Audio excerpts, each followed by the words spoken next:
There are changes due to COVID plus live streaming recording of council meetings, so I wish to welcome everyone back to the chamber for the February council meeting.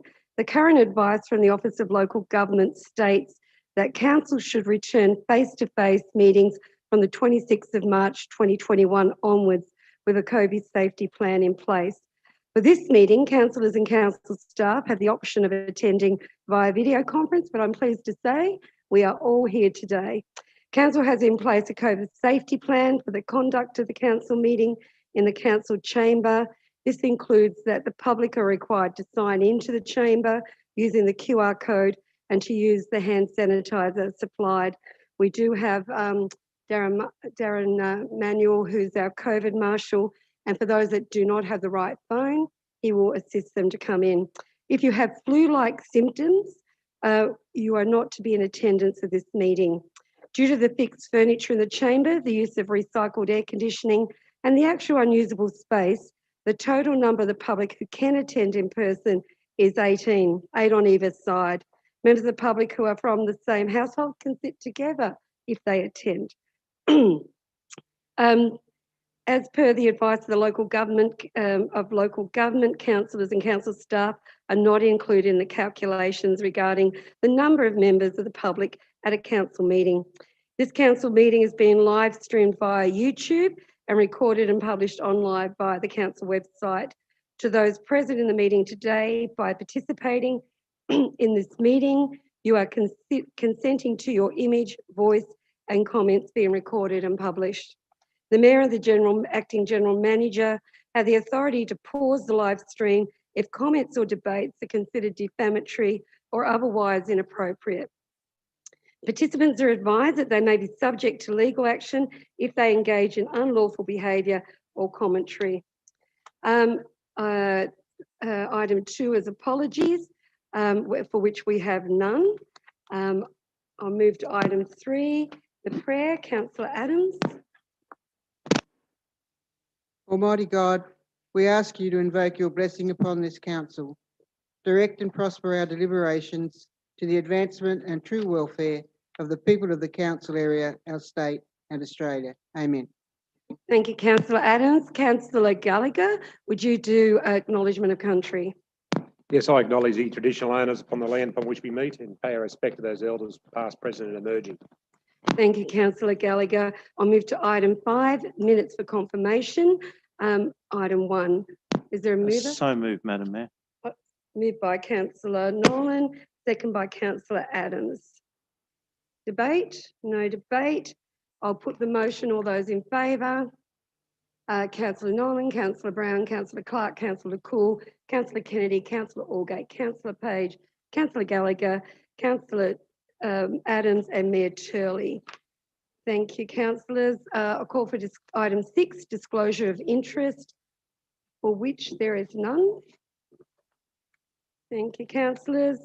Item 7 is a mayoral minute. It is in confidential, and so we'll deal with that when we get to the confidential section. Item 8, section 8, item 1, notice of which notice have been given, /1/21, page 16. Councillor Kennedy. Thank you, Madam Mayor. I'll move 1, 2 and 3 and 4 as written. I'll take each one, councillor, as a notice of motions. Oh, you're talking about that. Okay. Thank you. 1, 2, 3, 4 in the notice of motion. So number 1, that motion of notice has been given. 1, 2, 3 be received. That Broken Hill City Council develop a policy to address the dead trees in and around Broken Hill and save sick and dying trees. That a report be prepared outlining the cost of removal of dead trees and replace them with a species of tree chosen by the council on consultation with the community. That council consider requesting quotes for the removal of dead trees, and that the trees can be used by the contractor for the sale of firewood. Madam Mayor, I'd like to move an amendment. I just need a seconder first. Seconded. Seconder, Councillor Allgate. What's your amendment, Councillor? I really get the opportunity to speak to my motion before people have the right to move amendments. Not sure about the timing of amendments. I'll you take do, it though, because councillor as the Kennedy. mover, you get the right to speak Yeah, to a motion, sorry, otherwise you councillor, don't have a I notice was of making motion. a ruling. Councillor Kennedy, I'm happy for you to speak to the motion, then I'll take councillor Page's amendment. Thank you, Madam Mayor. I move this motion because it's become apparent, and I'm sure it'd be apparent to everyone in this room, that there are many dead and dying trees around Broken Hill. For example, on the airport road, Councillor Allgate counted 20 dead trees today. That doesn't include the ones that are dying. If something had been done about this when I first brought this up about 8 to 12 months ago, some of those trees may have survived. We now have 20 that are dead and more that are dying. In Eyre Street, it's even worse, the amount of dying trees. There are dying trees coming in from Williams Street, Rackhouse Street into town. There's dying trees on the Tippaborough Road. There's dying trees that's on the Silverton Road. There are dying trees all around Broken Hill.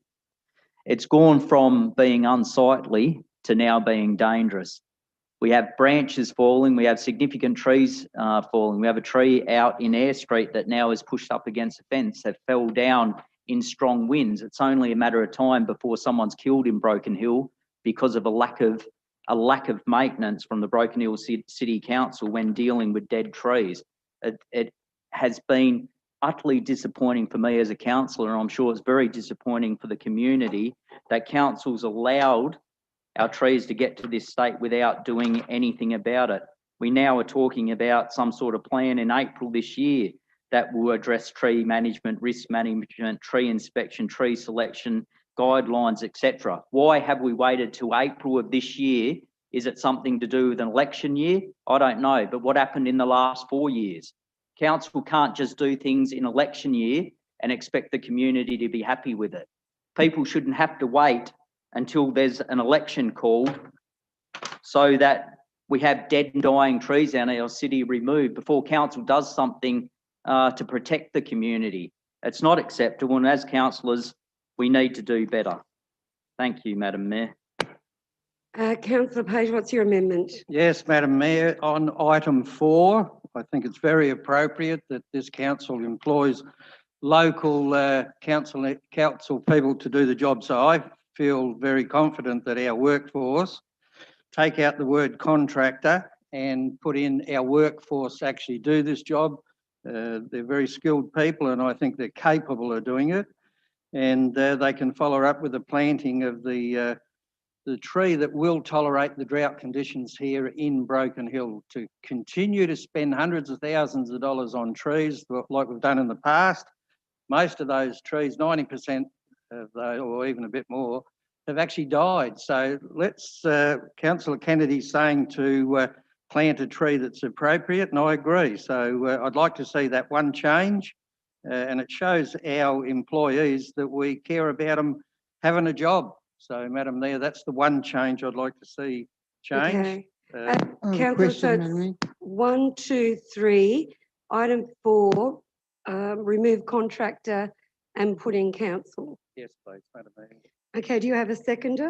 I'll second that one. Happy to accept it as an addendum if Councillor Page adds the word immediately. Yes, Madam Mayor, I'll accept that. Madam Mayor, Happy to accept that Sorry, as an addendum Councillor then. Brown. could I foreshadow a further amendment? Yes, thank you, Councillor Brown. So you're withdrawing your amendment? I'm adding Councillor, No, I'm sorry, Councillor Page's Kennedy. Just let me ask thing to Councillor it. Page, are you withdrawing your amendment? Are you moving this? I've already moved it, and you've already, Accepted it? yeah. So, Madam Mayor, it's, but my intent was, yes, for our employees to do the job now, not 12 months' time, now. Okay. And that's why I'm happy with Thank you. Councillor Councillor Kennedy's Gallagher, you're proposal. seconding that? I'll second that. point of order, Madam Mayor. Councillor? As a mover of motion, I can accept an addendum to my motion, and if the councillor that has moved the amendment is happy to add it to the original motion, then it becomes the original motion. There's no need to vote for an amendment. Councillor Page has indicated he wants to move this as an amendment. That's true. So you don't want to put it to the addendum? No, part of the motion? Councillor Kennedy, Councillor Page, go through the chair.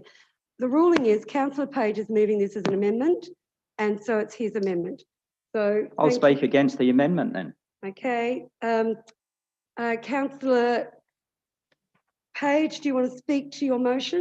I've already made it very clear, Madam Mayor, and it's a common sense change and it should be adopted and supported because that's what we're here for, to work together for good outcomes, and that with our local workforce doing that job, that should apply to everything we consider in this chamber. Thank you, Councillor. Councillor Kennedy, you're going to speak against Yeah, the... quite happy to give 5 minutes every time someone wants to move an amendment to try and take some sort of credit for something that should have been done a long time ago. More than happy.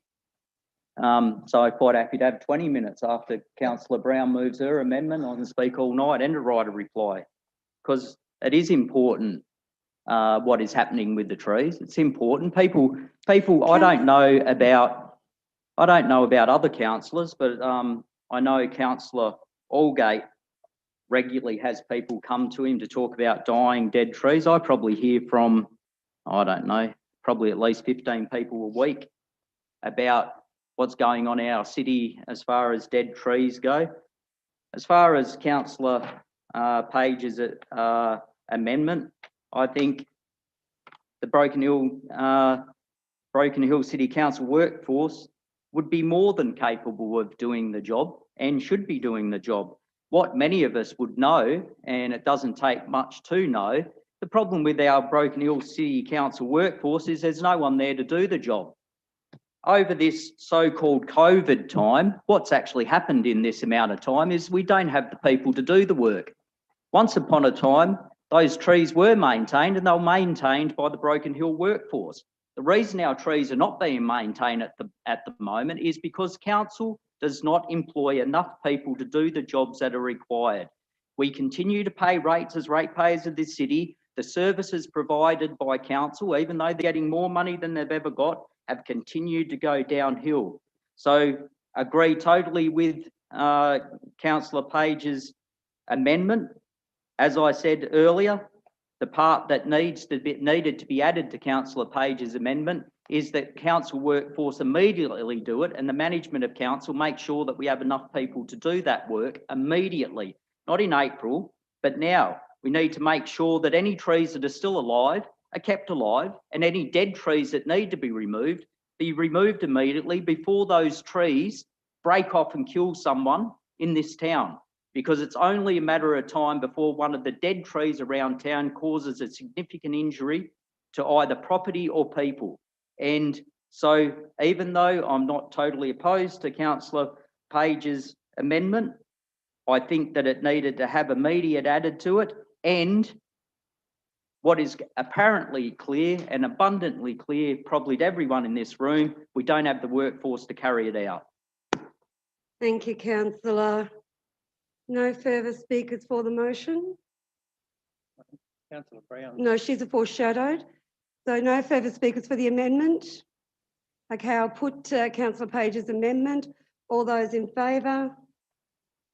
Councillor Page, Councillor Gallagher, against? Councillor Nolan, Councillor Brown, Councillor Clark, Councillor Cool, Councillor Kennedy, Councillor Allgate, Councillor Adams.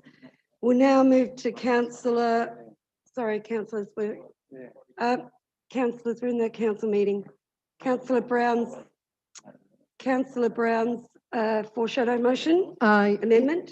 Yes, Madam Mayor. I'd like to move the part 1 there, motion of which notice has been given, etc., be received, and add an additional part 2 or an alternative part 2, defer that council defer further consideration of this matter pending presentation of council's tree management policy to the next meeting of council.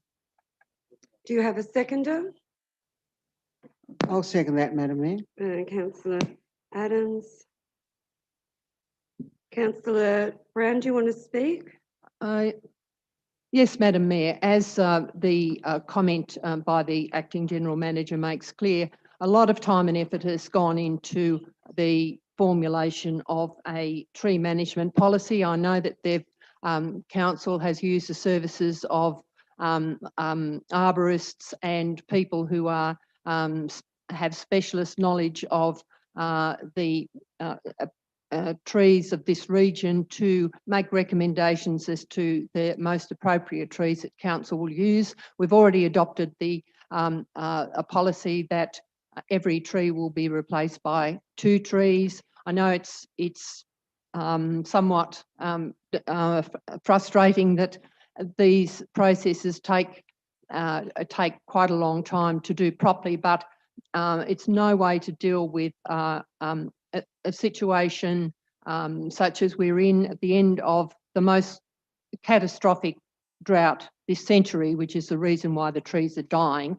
If council were to keep the dying trees alive, council would have to spend its entire budget buying water tankers and buying water to do that, because the fact is that the trees don't depend on council watering, they are dependent on water from the water table, and the drought has diminished access to that supply. So nothing anyone could do could keep those trees alive.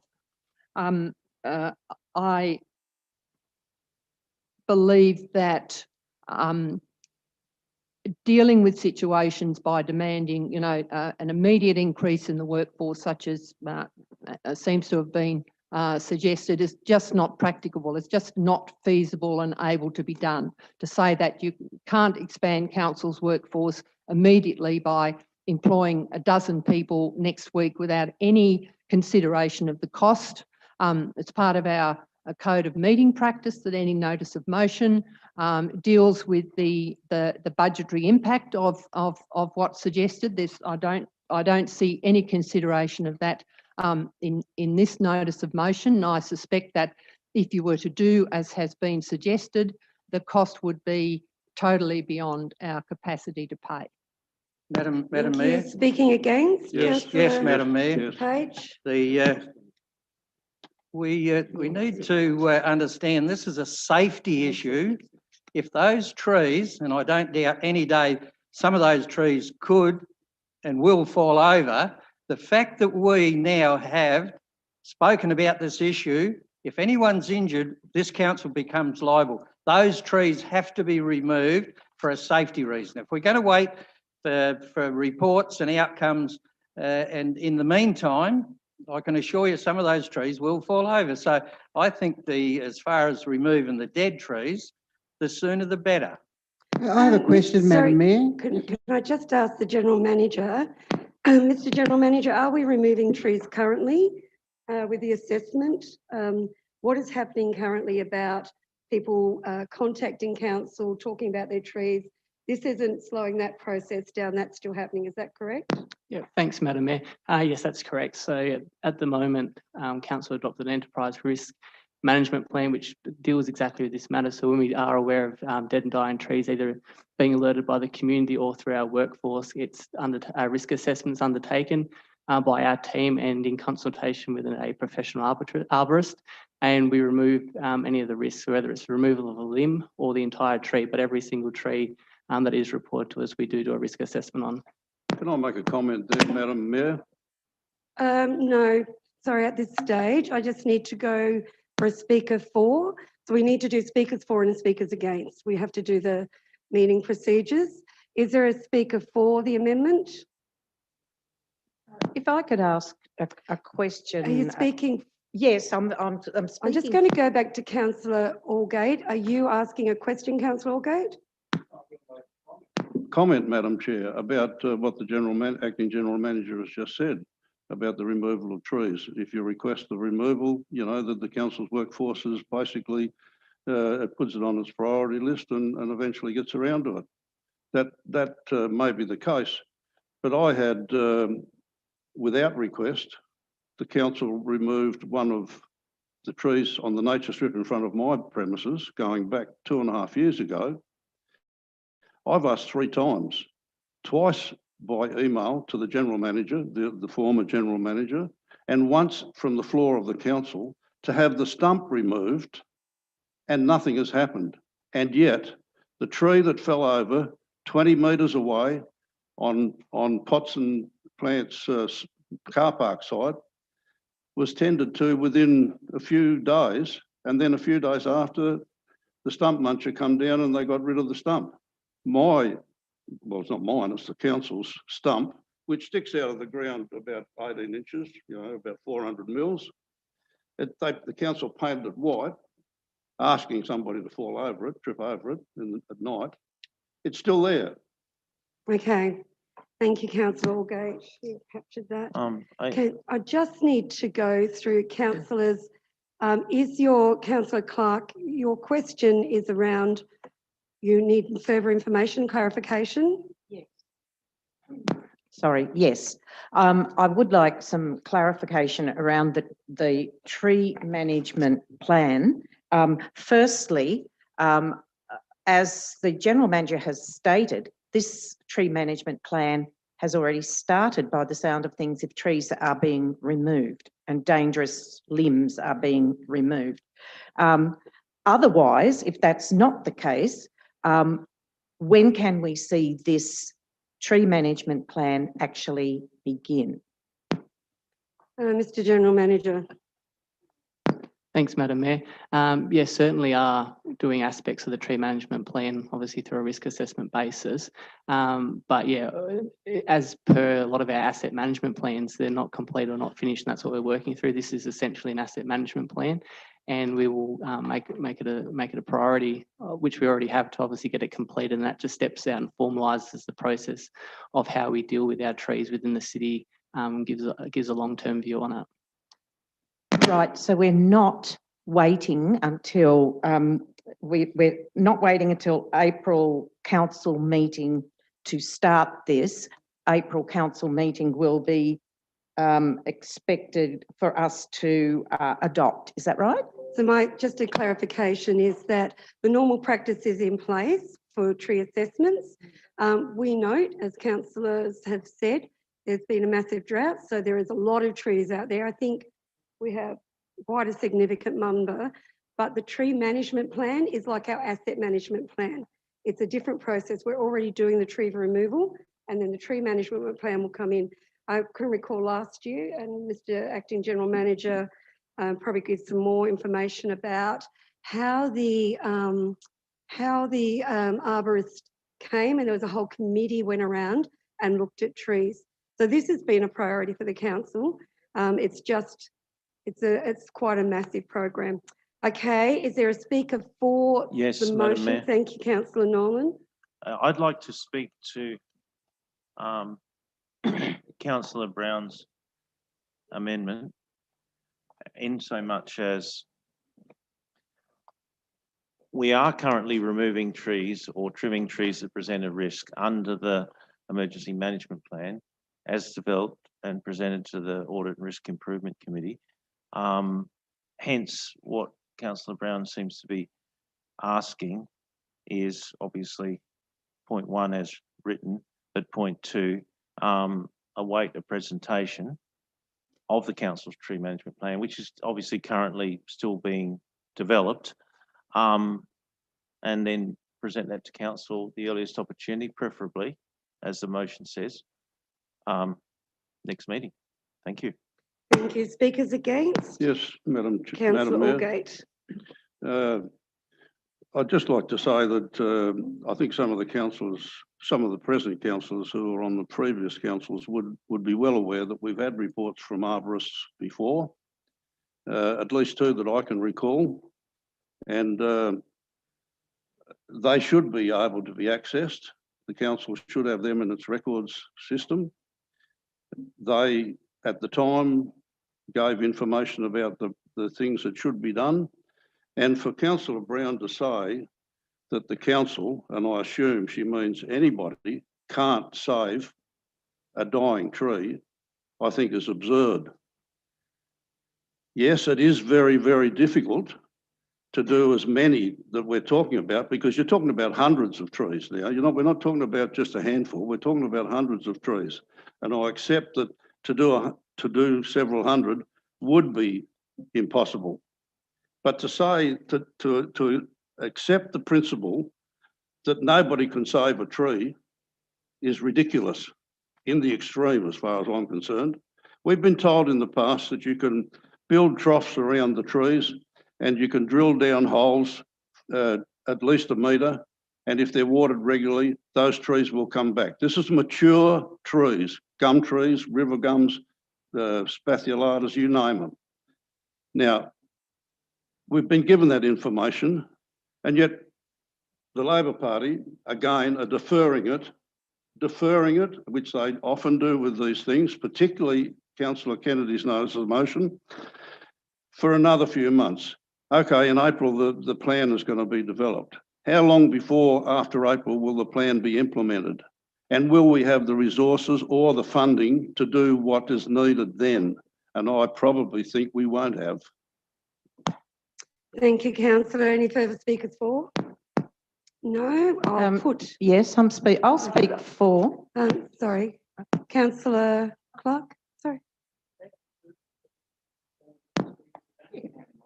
You can have You as can many have as more. you It's like. only when you move. Did you move a motion to the motion be put? No, well, that's what you do if you want the motion to be put. Otherwise, you have another speaker for. Yeah. So.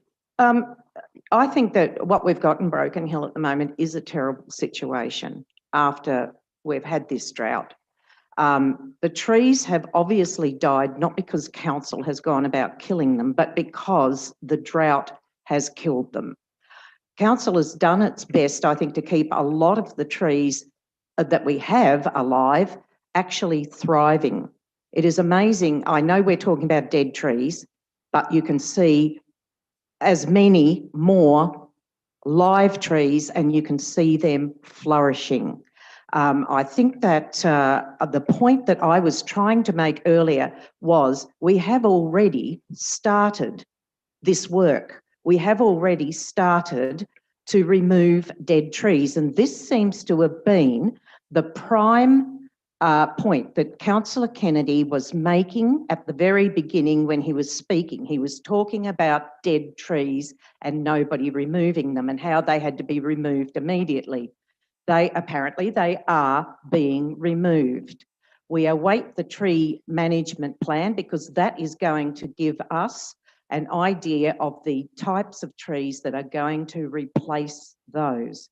This, I think, is a very important point, and I think that this is something that is being overlooked here in this very emotive kind of presentation. We do not want to see dead trees, no. Yes, they are dangerous, and yes, council is removing them. Thank you. Speakers for?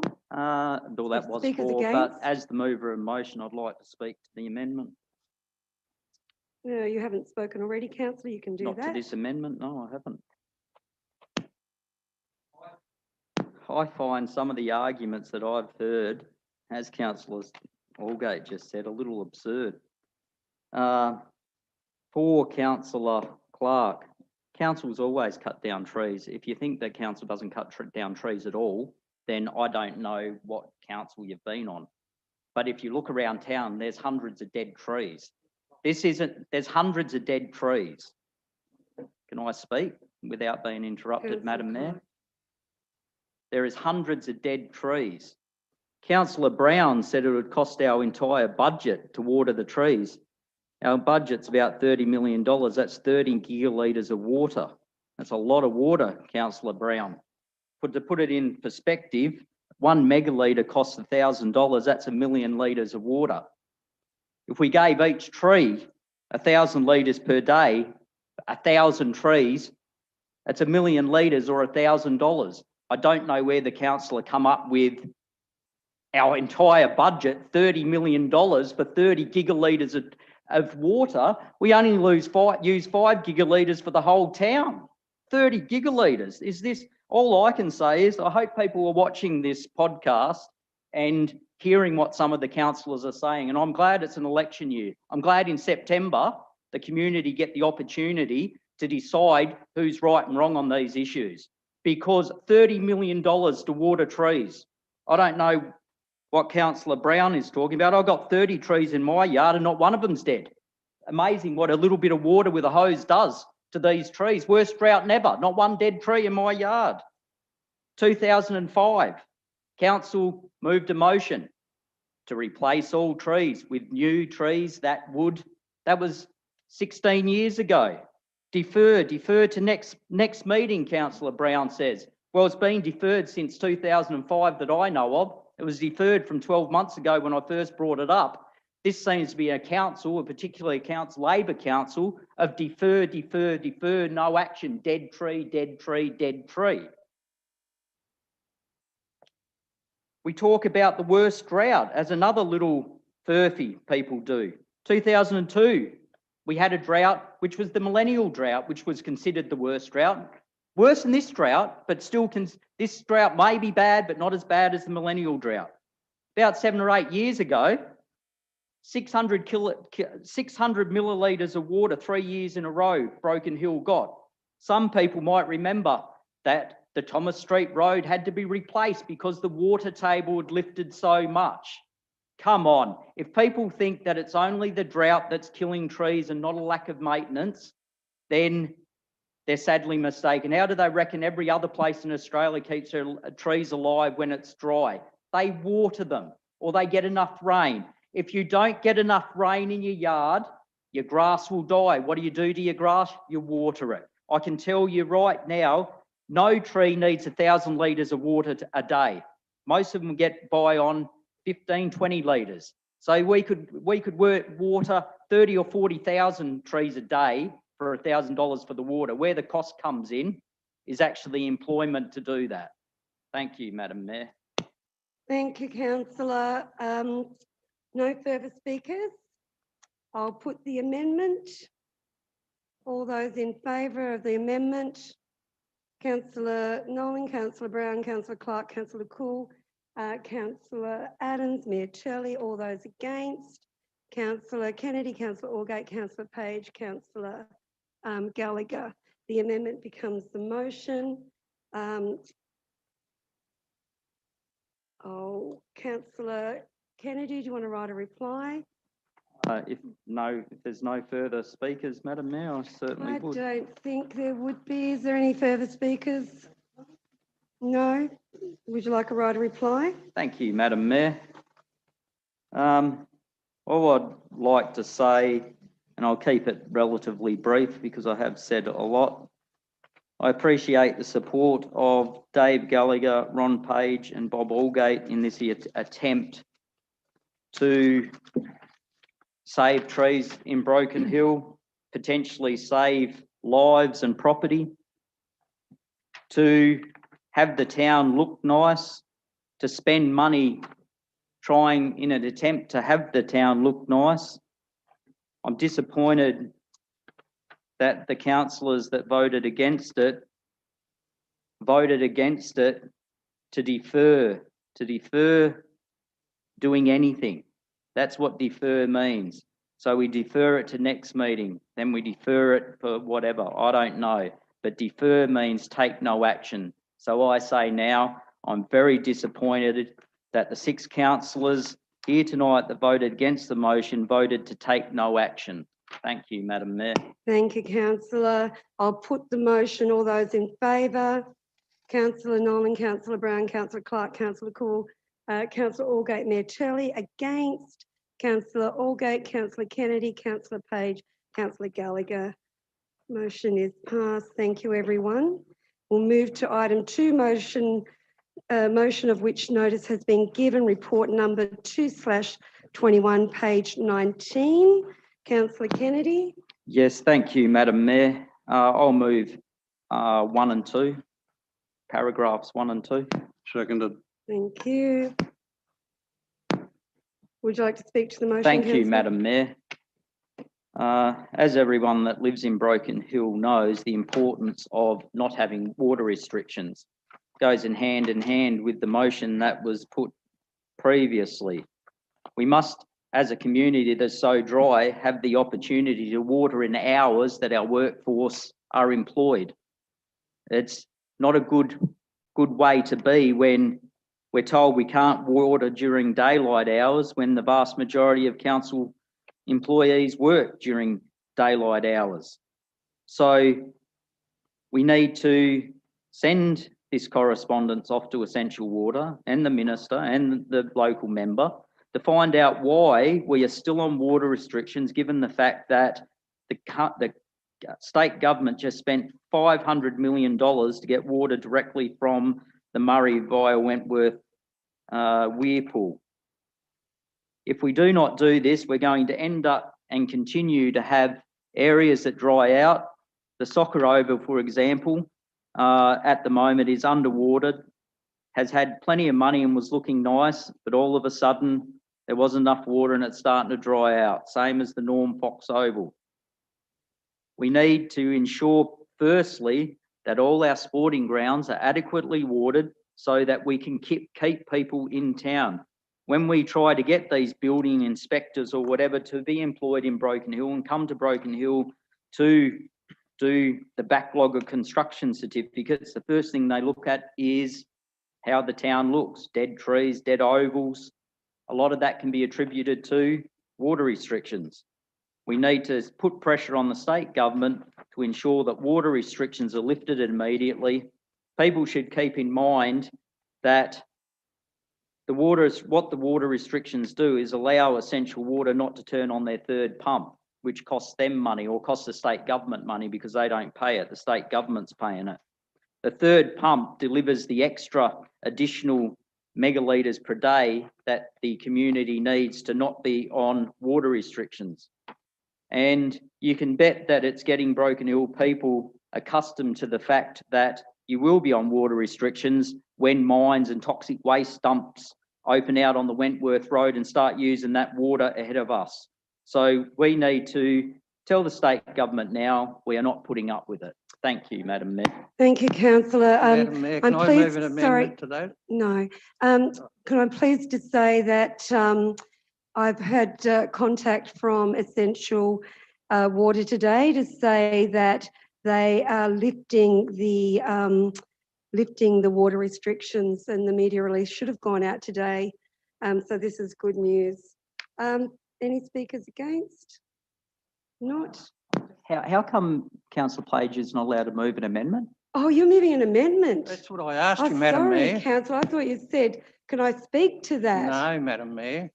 What's your amendment, My councillor? amendment is the Minister, our Federal Minister for Local Government should be notified as well. So I'd like to include him in the correspondence. He's our member federally, and it's very inappropriate that we should be on water restrictions and he should play a part in what's going to happen in the future in regard to our water supply. Happy to add it. Councillor Page, are you still wanting to move that? Councillor Page, are you still wanting to move that as your amendment, or do you want Councillor Kennedy to include it in his? Yes, I'm happy to accept that, the Councillor Kennedy's proposal. So Councillor Kennedy will include the minister. Okay. Thank you, Madam Mayor. So we'll add that, that will include writing to the Minister for our federal minister, our federal member. Yeah, federal member. Just a question, Madam Mayor. Didn't you just read out some correspondence to say the restrictions have been lifted? Yes, I've just announced that I was informed late this afternoon that restrictions are being lifted. Right. Madam Mayor, can I make comment? It's very inappropriate due to the pipeline, the fact that we're being subjected to water restrictions over a time frame, and that's why we want to make it clear that it doesn't happen again. Thank you, councillor. Councillor Kennedy. So is everyone? There's no discussion. We'll put the motion. I'll write a reply. There's nothing to write a. There was people talking. There was also an amendment move that become part of the motion. Okay. There's been discussion held. Thank you, councillor. What I'd like to say is it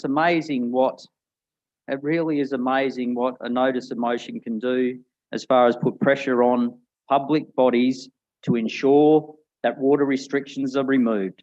One thing before the Broken Hill City Council, suddenly Essential Water's removing the restrictions.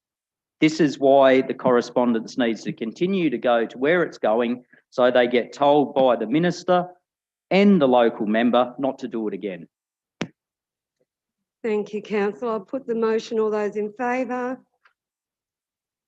Sorry, I can't see councillor. Councillor Nolan, councillor Brown, councillor Clark, councillor Cool, councillor Kennedy, councillor Allgate, councillor Gallagher, councillor Page, councillor Adams, Mayor Turley. Thank you. We'll move to, that motion's carried. We'll move to item 3, report number 3/21, page 21. Councillor Kennedy. Thank you, Madam Mayor. I'll move the 5 paragraphs in the notice of motion. Thank you. Thank you. Seconder. Second that.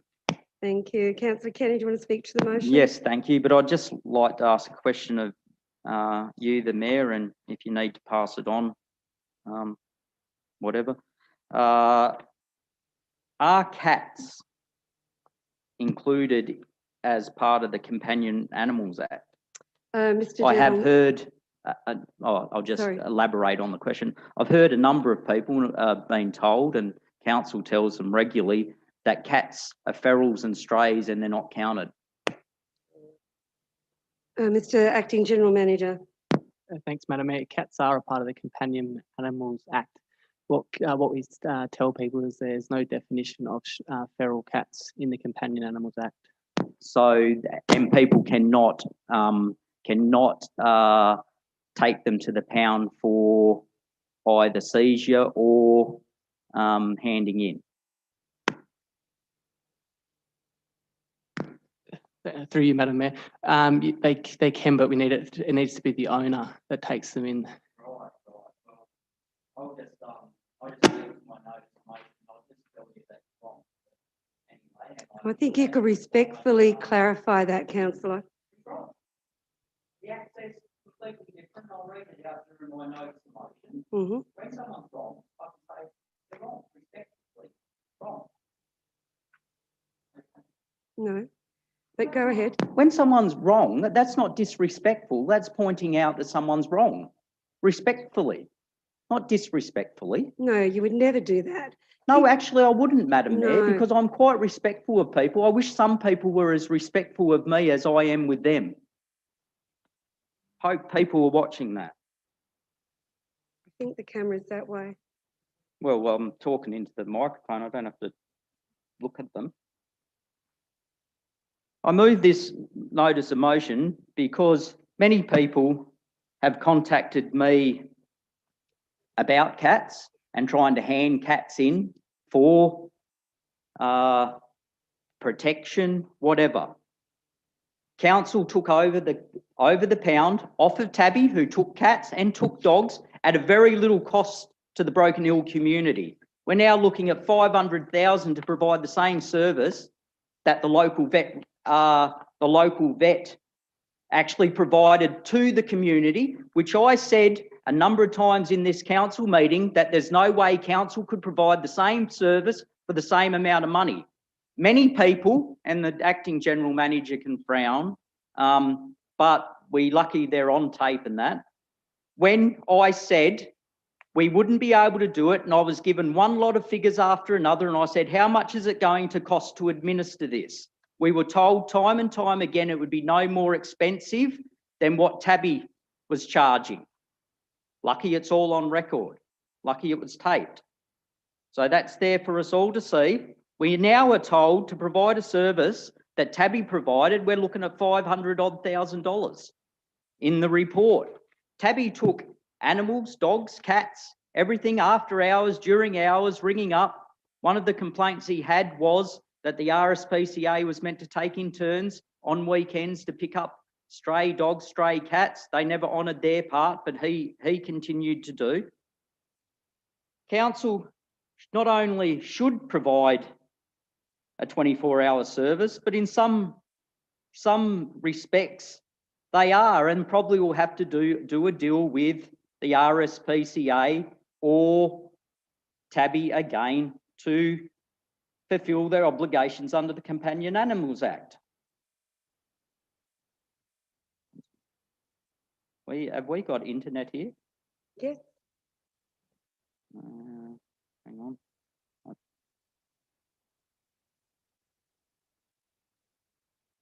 Just getting the Wi-Fi not connected.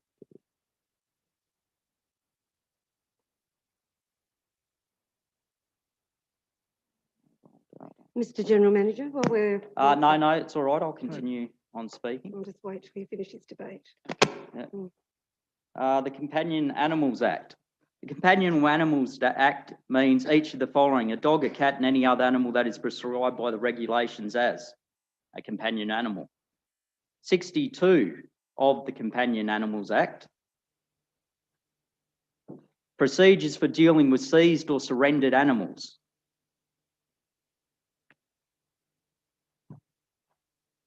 A seized animal must be delivered to an owner, council, or pound of approved premises. That means, as a person, you can seize. A seized animal is any animal that is not surrendered by the owner. So a seized animal can be either by a council ranger or any other person that seizes the animal when it is in breach of Section 13, Section 14, Section 18, Section 22, Section 30, Section 32, Section 36, Section 52, Section 57, Section 58B. Section 30, cats prohibited in some public places. That means all cats, not cats that are feral, not cats that are this, not cats that are that, but cats. Cats are prohibited in the following places: a public space or a public place that is within 10 metres of a public place, so any public place virtually, local, set aside for the local authority. If the cat is in the place prohibited, the owner of the cat, it can only be approached by a council officer who has delegated the authority. If the cat is not with the owner, any person, including an authorised officer, may seize that cat that is in place in which cats are prohibited under this section for the cat's owner. If the owner is present, the owner cannot. That cat is not prohibited under the section blah, blah, blah. It must be taken to an authorised station, which could be the RSPCA or the 30 tabby, seconds, councillor. which is no longer an authorised station, but it must immediately be taken out to the dog pound. People, any person in this room or any member of the community have a right to pick up a cat when it's in a public place and take it out to have it seized and taken to the pound, where the pound must then try and find the owner if it's microchipped or whatever.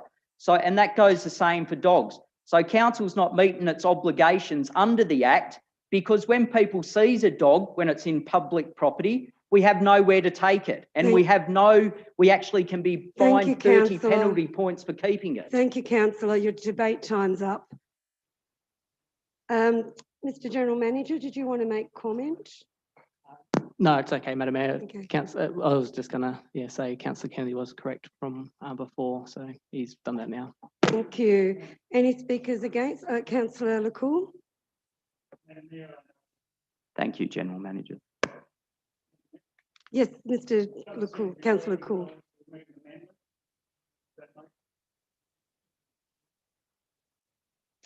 Okay. Councillor, there's no... Oh, you're moving an amendment. Sorry, what's your amendment, councillor? My amendment is that serial 1 as is. Yep. Serial 2, that council prepares a report about roaming dogs and cats, being harmed and attacked, unregistered animals, operating hours and complaints. Serial 3, that council continues to make it available and advertise the after hours phone number for the City Council Ranger. Serial 4, the council continues to promote responsible pet ownership and the use of council's off-leash dog areas as safe and accessible places. That's your amendment. Councillor, do you have a seconder for the amendment?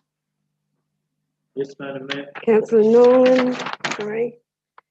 Councillor LaCour, would you like to speak to your amendment? Yes, Madam Mayor, report can be filed. I agree with Councillor Kennedy on that. And looking at the matter, let's get all the facts, what our obligations are. And I know at our briefing on Monday that some of the questions that were asked at the briefing, facts were provided. So those facts will probably help inform this report as well as be updated. And that report will form a basis for investigating future services and actions in this area. Let's get the information, let's get it all in the report. There is an after hours hotline and it's being used. You can see in that information that was provided by the general manager of the briefing. We've adopted a companion animal management plan in February 2020. Let's see what the report has to say in terms of our obligation. Responsible pet ownership. Now that's crucial. We've got to keep pushing that message. Now, one thing, off-lease areas. That's going to be covered in our upcoming asset management plan. And there may be scope at that time to investigate more off-lease areas. I was walking in the park and I saw our ranger approach a person who had 2 dogs off their leash in the park. And he politely asked that man to put those dogs back on the leash. And that gentleman said, well, it'd be okay if council provided the more off-leash areas. Are they going to do that? So that's an issue that this council needs to look at. And that's something that the report will come back to adoption. Madam Mayor, can I? Just have you completed? The finally one is, look, I'm sure the current off-leash areas are maintained. And I urge anyone who finds otherwise to report them immediately to council. If I see something that's broken or wrong, I ring council and let them know. I'd expect, I hope every other council will do that and every other member. That's my amendment. Thank you. Councillor Page. Madam Mayor, if we do have this report come back, I think it's very appropriate, as Councillor Kennedy alluded to, the costings on our system that we used to have in place compared to what we have today. And I'd like to see how much Councillor Kennedy has said there's a huge cost difference. I think it's appropriate that we know the difference in that cost, and the ratepayers would like to know as well, Madam Mayor. Thank you, councillor. Any further speaker for the amendment? No further speaker for the amendment?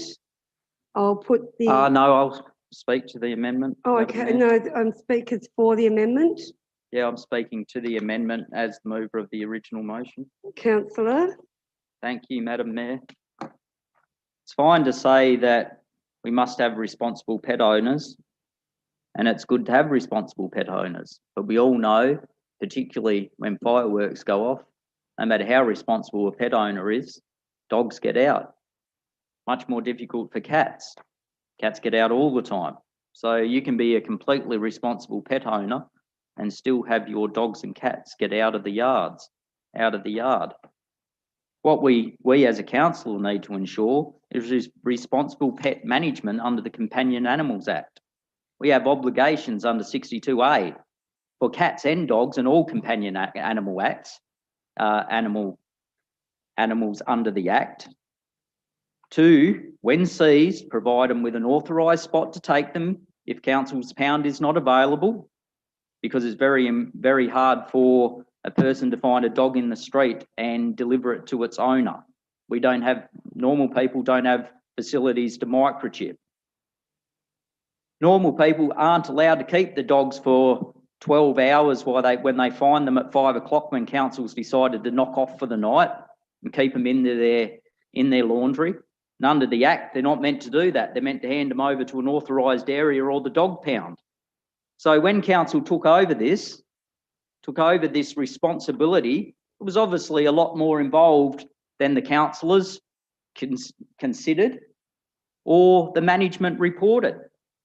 Luckily, Councillor Allgate and I were quite aware of it right from the start and brought it up many times. Maybe from now on, before councillors dismiss what Councillor Allgate or I have to say, perhaps they should investigate the Act or have a little look at the legislation before they tell people you cannot put your cat at the pound or you cannot hand in someone else's cat because there's no such thing as a stray. There is no such thing as a stray. All cats are companion animals under the Act. They're not delegated as strays or ferals or anything else. If someone takes a cat, council has an obligation to take that. And I could read out 63, 64, 65, 66, 67, 68 of the Act, all similar things talking about the responsibility of seized and surrendered animals. And I'll just emphasise the point, the difference between a seized and a surrendered animal. People might think that a seized animal is some animal that's taken. A seized animal is any animal that is submitted that is not under the ownership of the person. An owner surrenders, a stranger seizes. That's the difference. I think people need to understand that. So if we find a cute little kitten out the front and take it to the pound, that is a seized animal, which council has the same obligations as a seized dog. A surrendered dog or cat allows council a degree of flexibility because the owners decided to surrender it. This is another example where the council has made a decision that has not involved all the facts, and the community will pay significantly for it again, not only financially, but also the fact that people are now being involved in dog attacks, cats are being killed on roads, other dogs are being killed when they're out. It's very disappointing, and I can understand why so many animal lovers in this city are so disappointed with the way council has handled this whole situation under the Companion Animal Act as far as dogs and cats go. Thank you, Madam Mayor. Thank you. No further debate. I'll put the amendment. All those in favour? Councillor Nolan, Councillor Brown, Councillor Cartwright, Councillor Cool, Councillor Gallagher, Councillor Adams, Mayor Turley. Against? Councillor Kennedy, Councillor Allgate, Councillor Page. The amendment now becomes the motion. Councillor Kennedy, I noted that you spoke for the amendment. Do you want to speak again? No, I'll move an amendment, Madam Mayor. What's your amendment, Councillor? My amendment is the motion as written with an extra paragraph that includes the costs associated with council meeting all its obligations under the Companion Animals Act, including providing after-hours services so people can take seized dogs and cats to the appropriate facility or to the pound. Thank you. Councillor Allgate, seconding that. Second that. Councillor Kennedy, do you want to speak to your Yes, amendment? thank you, Madam Mayor. I will speak to that. This was something that Councillor Page had brought up, and I agree totally with it. It's fine to have a report on what we should be doing, but there also needs to be a financial component of that. It's just, and I'm thankful the General Manager agreed that I was indeed right under what I said. There is a significant cost if people start handing in cats. It is going to be a significant cost to the community, and council has an obligation to accept them. That needs to be part of the report, and I'd hope that Councillor Cool, if he would accept that as part of his motion, and I'll withdraw the amendment. Okay, it's been seconded. So we'll go forward. Speakers against the amendment? Madam Mayor, I'm confused. Councillor Kennedy just moved an amendment, but then he just said if I included the serial stick on my amendment. Yeah, yours is a motion now. So Councillor, yeah, no, because it's up further because we're dealing with this amendment, and your motion is different to this motion. So this amendment. No, sorry, councillors, it wasn't adding a paragraph. You included your original motion. Oh, is that? You got it wrong. No, I said Councillor Cool's motion. I said the motion, which was Councillor Cool's. Okay. Plus an extra paragraph, which was the cost. What is the last sentence? All right, just reading it out. The report to council includes costs associated with council meeting its obligations under the Companion Animal Act, including providing the hours service so people can take seized cats and dogs to the pound. Pound or authorised facility. I'll accept that. I'll withdraw the amendment. Okay, so the amendment's been withdrawn. Good collaboration, everyone. We now have the, it's the motion. No further debate. Councillor Kennedy as the original mover, no. Madam Mayor. Thank you. I'll put the motion. All those in favour? Councillor Nolan, Councillor Brown, Councillor Clark, Councillor Call, Councillor Kennedy, Councillor Allgate, Councillor Page, Councillor Gallagher, Councillor Adams and Mayor Turley.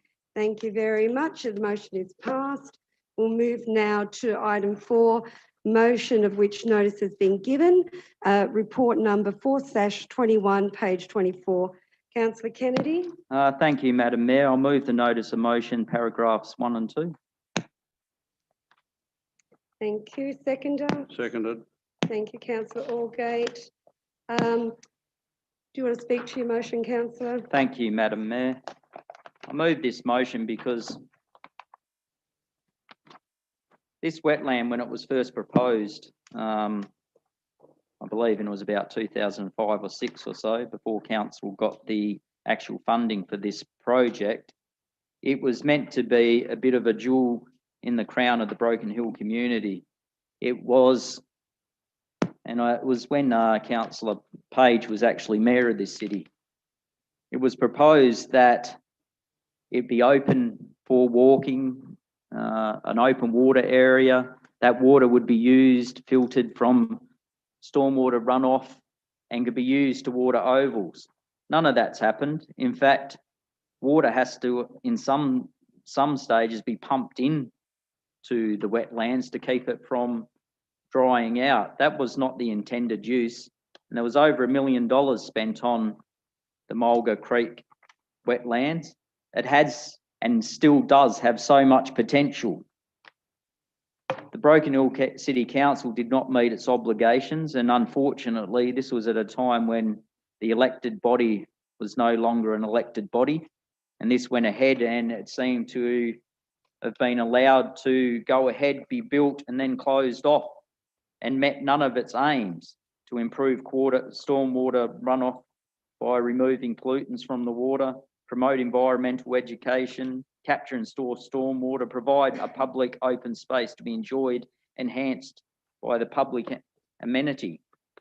We have the creek that goes off of that wetlands that is poorly kept. Most of the time it's so choked up with weeds and grass that it barely flows.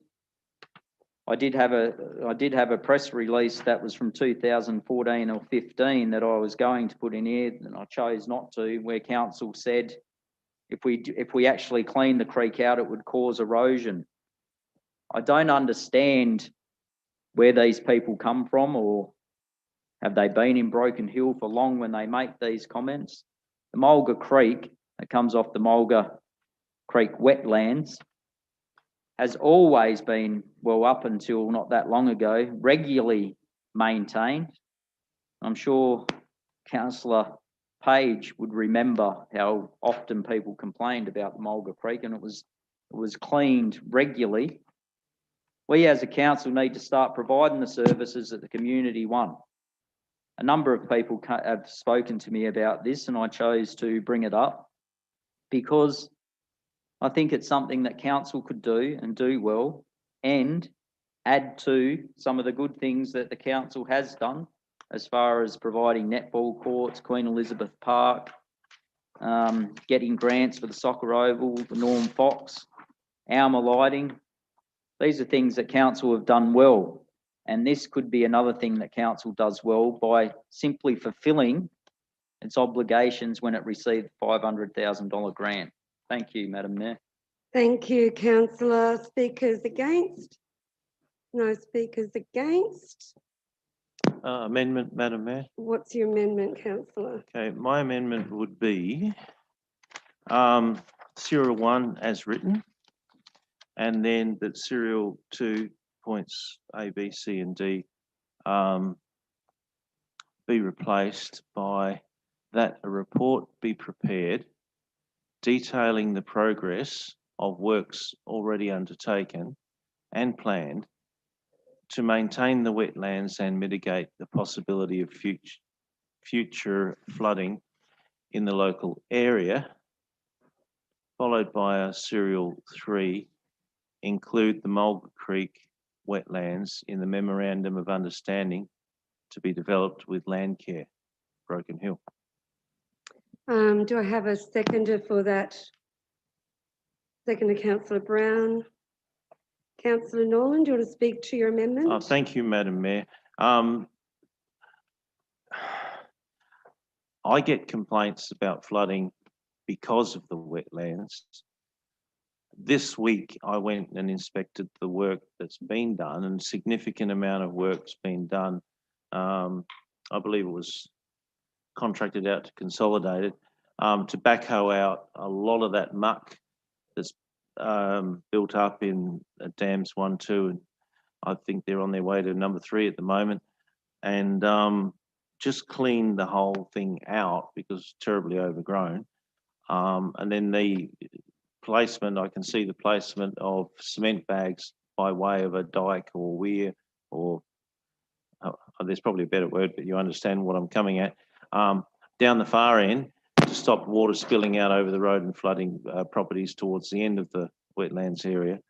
I also further understand from discussions with the acting general manager, because of my concerns raised, and I did raise the concerns of those residents at the Audit and Risk Improvement Committee, and I know I wasn't alone in doing that. So, acting general manager, I believe, spoke around the gates which had failed to open during the last 2 flooding events. They actually opened due to water pressure building up and then let the water out the wetlands, were actually jammed by reeds, which have now been cleared. So clearly work is well underway, hence the amendment that I've put up tonight. Would really look forward to seeing that, where that's up to and where it's going. But furthermore, Landcare Broken Hill is doing a great job, and to have them involved would help keep the wetlands under control. And thank you. Madam Mayor, I'll speak against it. Yes, councillor Page. In regard to that project, was put on the Broken Hill City Council to do the project, whether we agreed or not, was $500,000 at the time that was paid. It ended up costing us $1.3 million. And I 100% disagree with what you're saying and proposing. And the reason why, nature, that was designed for nature to do its job. And at the moment, I think down there, if it was maintained a little bit better, all the things that Councillor Kennedy would like to see happen there would be achievable. So as far as digging it out and wrecking it, it should be let nature do its job there. So 100% disagree with what you're proposing. And I think you should go down and have a look at the site, and it's doing now what it was designed to do. Yes, the flooding down there is through lack of maintenance, as you just alluded to. So let's look after the area. To get in and rip it out and dig it out, it's the height of bloody rudeness. Through you, Madam Mayor, might I make a point of clarification as to what I said? Clarification? Out of respect for Councillor Page, because I think we're close to the same page. I was talking about that the ponds had the excess build-up of mud and silt and excessive growth of weeds clean. That's a maintenance thing I'm talking about. And then some clearing up around the gates so the gates could work properly, and some further shoring up of the bank so that in a flooding event, flooding would be less likely. So I certainly support the wetlands and support the concept that's there, and would like to see it working a whole lot better. And my comments around it being cleaned out is that, yes, in fact, I did go down there twice and have a really good look. Thank you. So clean out and maintenance is underway, and thank you, and I appreciate Councillor Page's thoughts. Thank you. I'll just make comment in regard to that area down there. It used to be called the Company Dam. The water flowed in there. There was a valve to let it out slowly to stop the flooding. Now it's a soccer oval. So a lot of changes have been made in regard to our drainage. And when you fix a drainage area somewhere, one thing you can be sure of, and I don't have to say it, you know it causes another problem. Thanks, councillors. Now, any speakers for the amendment? Can I make a comment? So we're getting into a bit of comment. Do you need any clarification? I'm not going to take any more comments. I need clarifications. No. Speakers for the amendment? Any further speakers for the amendment? No. I'll speak to the amendment. Councillor, last time, As mover are of you the motion. Yes, you're a mover of the motion, but So I can speak for, against, anything yeah, I but your like. debate has to be for the amendment. No, I can speak to the No. I don't have to speak for the amendment. It is, the debate has to be as for the amendment. If you're speaking for the amendment. No, as the mover of the motion, anyone that moves an amendment to it, I get to speak about it because it was my original motion. Until someone else becomes that's the what you're motion. saying. What I heard was you were speaking for the motion. Yeah, So for you're my motion. Well, councillor, go ahead. Thank you, Madam Mayor. It's been 5 times tonight, nothing's changed. I'm still speaking to every amendment like I always do. That's your role as a councillor. That's right. What I find particularly interesting about, and a little bit disappointed really, from Councillor Nolan,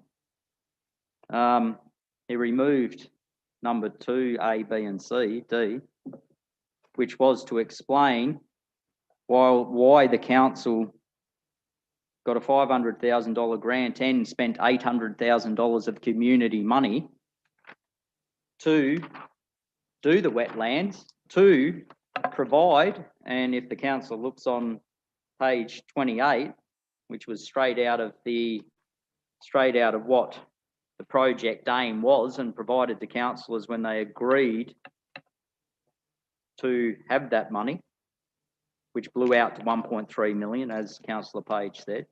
Improve the quality of stormwater runoff by removing pollutants from the water.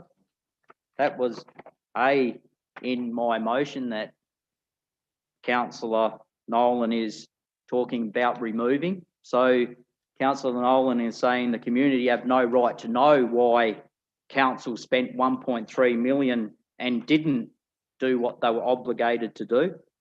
B, on page 26 in the pamphlet, promote environmental education and research with cooperative partnerships.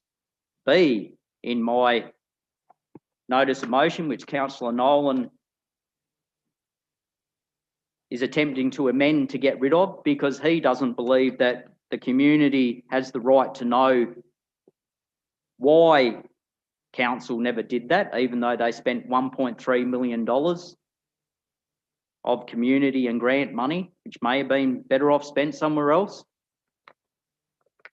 C, and just further on to the promote education and research examples, then we talk about land care. Council talks about providing them with education opportunities. Geez, that was meant to be done in 2008. Councillor Nolan decides that we shouldn't be looking at that. Perhaps we should just go with land care rather than find out why it hasn't been done until 2008, 13 years later. C, capture the storm water to further improve water quality and to allow residual water to be used for irrigation. Again, $1.3 million spent.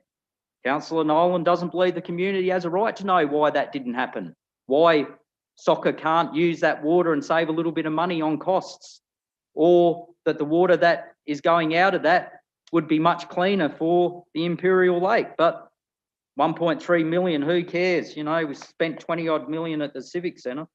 What's 1.3 million? Provide a public open space to be enjoyed and enhance the public amenity. What right does the community have to know why we spent 1.3 million and that was never done?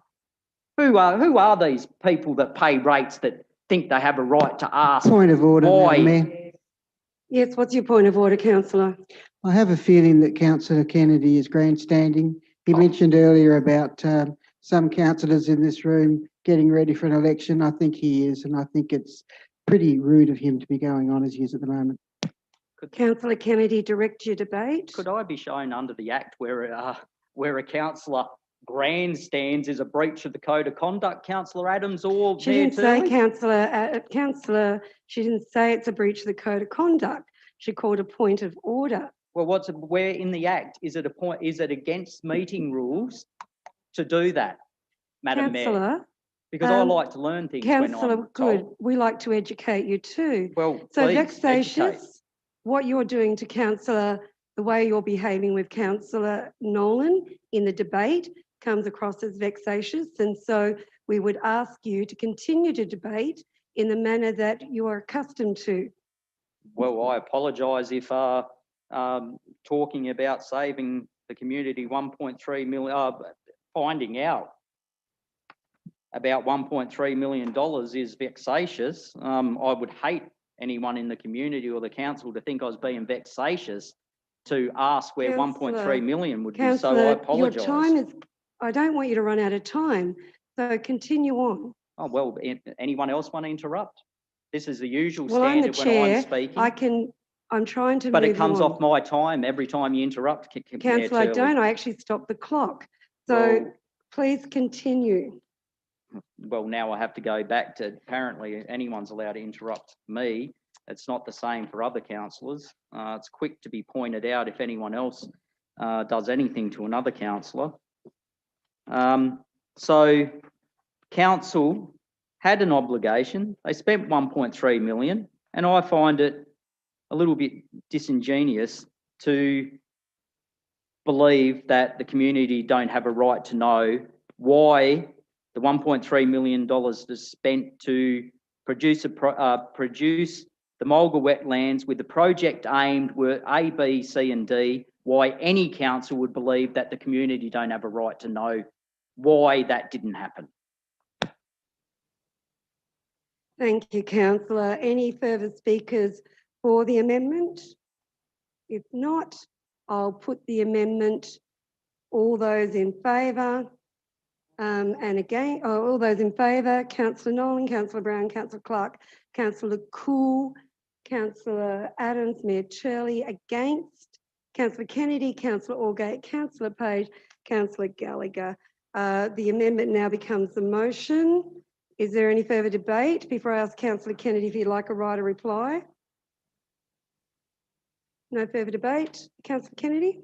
Thank you, Madam Mayor. See, this is the thing when you move a motion, you get to speak. So when councillors that do attempt to slow down my speech or take my minutes away as I speak, I get another 5 minutes. So I continue to.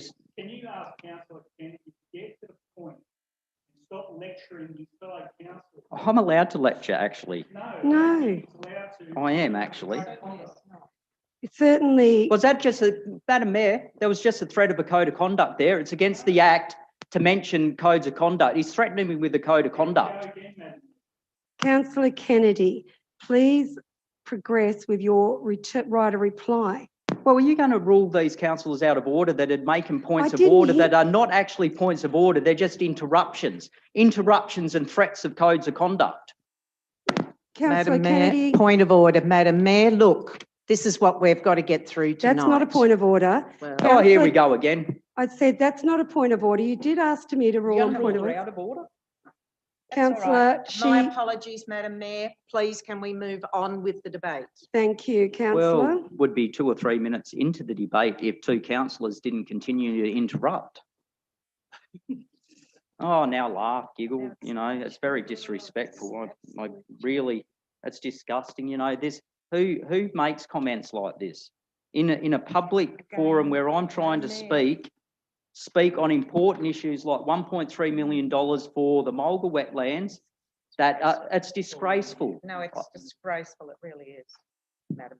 Councillor Clark, can we let councillor Kennedy My apologies continue? again, Madam Mayor. I am conscious of the time. We'll however, just and have the to debate. extend the time, councillor. As the chair, it's my role to extend the time. Councillor Kennedy, your right of reply, It's please. just very off-putting, Madam Mayor, to be interrupted with disgraceful and that. That's heckling from the thing as I'm trying to speak. It's off-putting, and it makes it almost impossible for me to put my point forward because Councillor Clark may be in a hurry to get home because she's got to go through this and she's worried about time. Well, I'm worried about $1.3 million. Worried about $1.3 million in a report that said it had project aims. You know, I'm talking about serious stuff and I'm being interrupted about disgraceful and things like that. That's not appropriate. I'll continue. I hope I don't get more anger. More anger and foul looks. Madam Mayor. Well, Point of Councillor order. Clark is pulling your faces at me. He's berating us across the chamber with these under-breath comments. I'm asking Madam Mayor to put a stop to it. Yes. Councillor, can I ask all, Councillor, thank you, Lakul, for your point of order. Councillor Kennedy, you are to address the debate of your right of reply, not trying to berate other councillors. I'm not trying to berate it. They're interrupting me, Madam Mayor. I don't think you realise those two are interrupting my 5 minutes. I'm not interrupting them. Okay. I'm not yelling out disgrace Okay. as they're speaking. Councillor Kennedy, can you please progress? Well, even mentioning things like berate because I'm saying I don't like them speaking to me or pulling faces as I speak. I don't see them pulling faces, Councillor. Well, maybe I'm making a mistake, but it looks like it to me. Do you want to go on with your debate, Councillor? Yes, I Because you- do. Thank If you. I could not be bullied, harassed by two councillors over there that got the majority. The goal of the wetlands, don't try and intimidate me, Councillor Lakul. Madam Mayor, he's now saying that we're intimidating him across the floor. Well, that's how I'm feeling, Madam Mayor. I'm feeling quite intimidated. Well, Madam Councillor, Mayor, Councillor Allgate and Councillor Kennedy were chastised very early in the meeting for speaking whilst you were speaking and whilst others were speaking. The Labor Party over there, particularly Councillor Clark, is always mumbling and speaking and carrying on through every meeting when Councillor Kennedy speaks. It's obvious to everybody. You can't just turn a blind eye to it. It's happening. It happens every meeting. Thank you, Councillor. Can I remind all councillors, while Councillor is speaking, that we are to listen. Councillor, can you please Madam now Mayor. continue? Thank you, Madam Mayor. The goal of the wetlands was to have an amenity that provided educational opportunities, which Councillor Nolan was talking about land care. That is an educational opportunity. That's things that should be happening. That's why I asked for a report why it isn't happening. What also isn't happening is that the water's not being used to water ovals. Is there not enough water going into those wetlands for it to be used for watering? Simple question, why hasn't it happened? There could be an easy answer, but the original intent of the motion was to find out why the original purpose has not been done. It would be a fantastic thing if the water that goes in there could actually supplement the watering of ovals. Improve the quality of stormwater. Is that happening? Maybe that is happening. Maybe the weeds, the natural, as Councillor Page said, nature takes care of water. The weeds actually remove pollutants. That may be happening. A report would have resolved that. Provide a public open space to enjoy amenity. A report would have provided why that didn't happen or why it couldn't happen. But I think all councillors and the community would have liked to have known why. And I really am disappointed that we can't even find out why the water in that catchment can't be used to water ovals, because apparently it wasn't important, and it disappoints me. Thank you, Councillor. Thank you for your right of reply. I'll put the motion. All those in favour? Councillor Nolan, Councillor Brown, Councillor Clark, Councillor Cool, Councillor Adams, Mayor Turley. Against? Councillor Kennedy, Councillor Allgate, Councillor Page, Councillor Gallagher. The motion is passed. Thank you, everyone. We'll now move to item 5, report number 5/21, page 29. Councillor Kennedy. Thank you, Madam Mayor. I'll move the first paragraph. The second paragraph, I'll move with an addendum, which reads, proceed to install disabled parking or a drop-off zone at the front of the Silver City Cinema, and 3 and 4 as written. Thank you, Madam Mayor.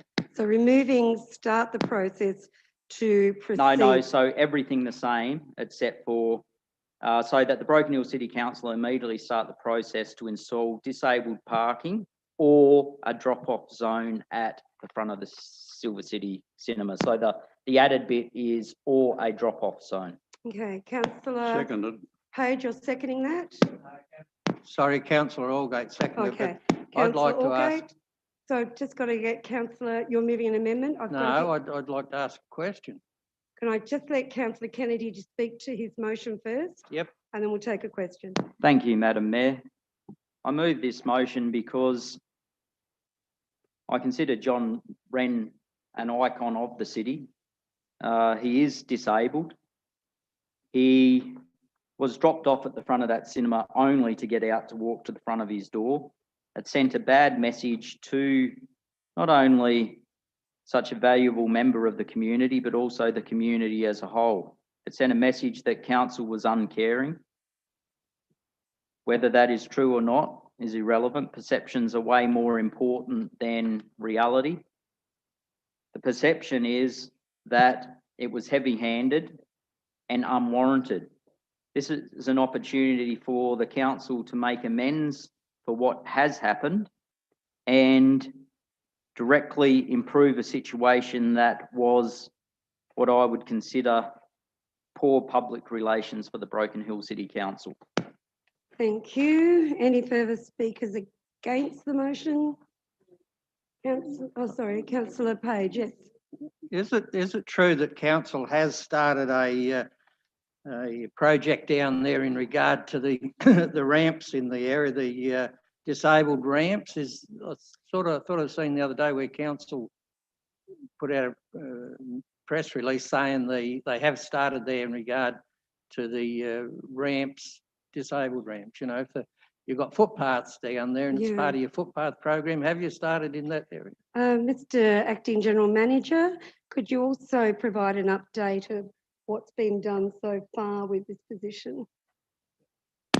Thanks, Madam Mayor. Yeah, that's correct. We're currently upgrading the footpaths and intersections on Blend and Oxide Street to improve mobility access as a part of the rollout across as the CBD as per our active transport plan.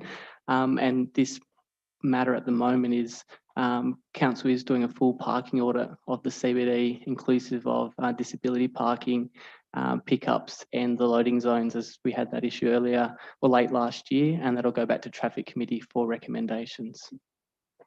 Thank you. I have a question. Question, Councillor Adams. Is your microphone on?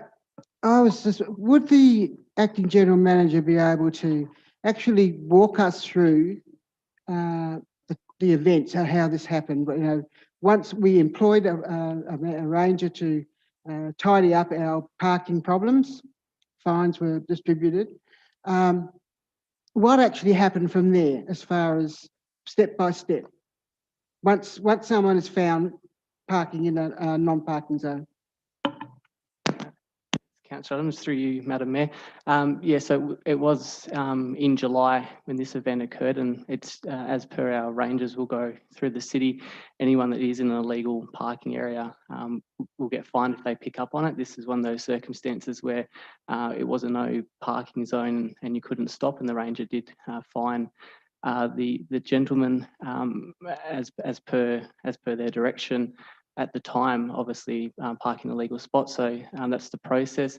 The process since then has been that the person can put in an argument with Revenue New South Wales after receiving their fine, and then it can come back to council for assessment of whether or not the fine's pursued waived or whether there's any evidence to back it up.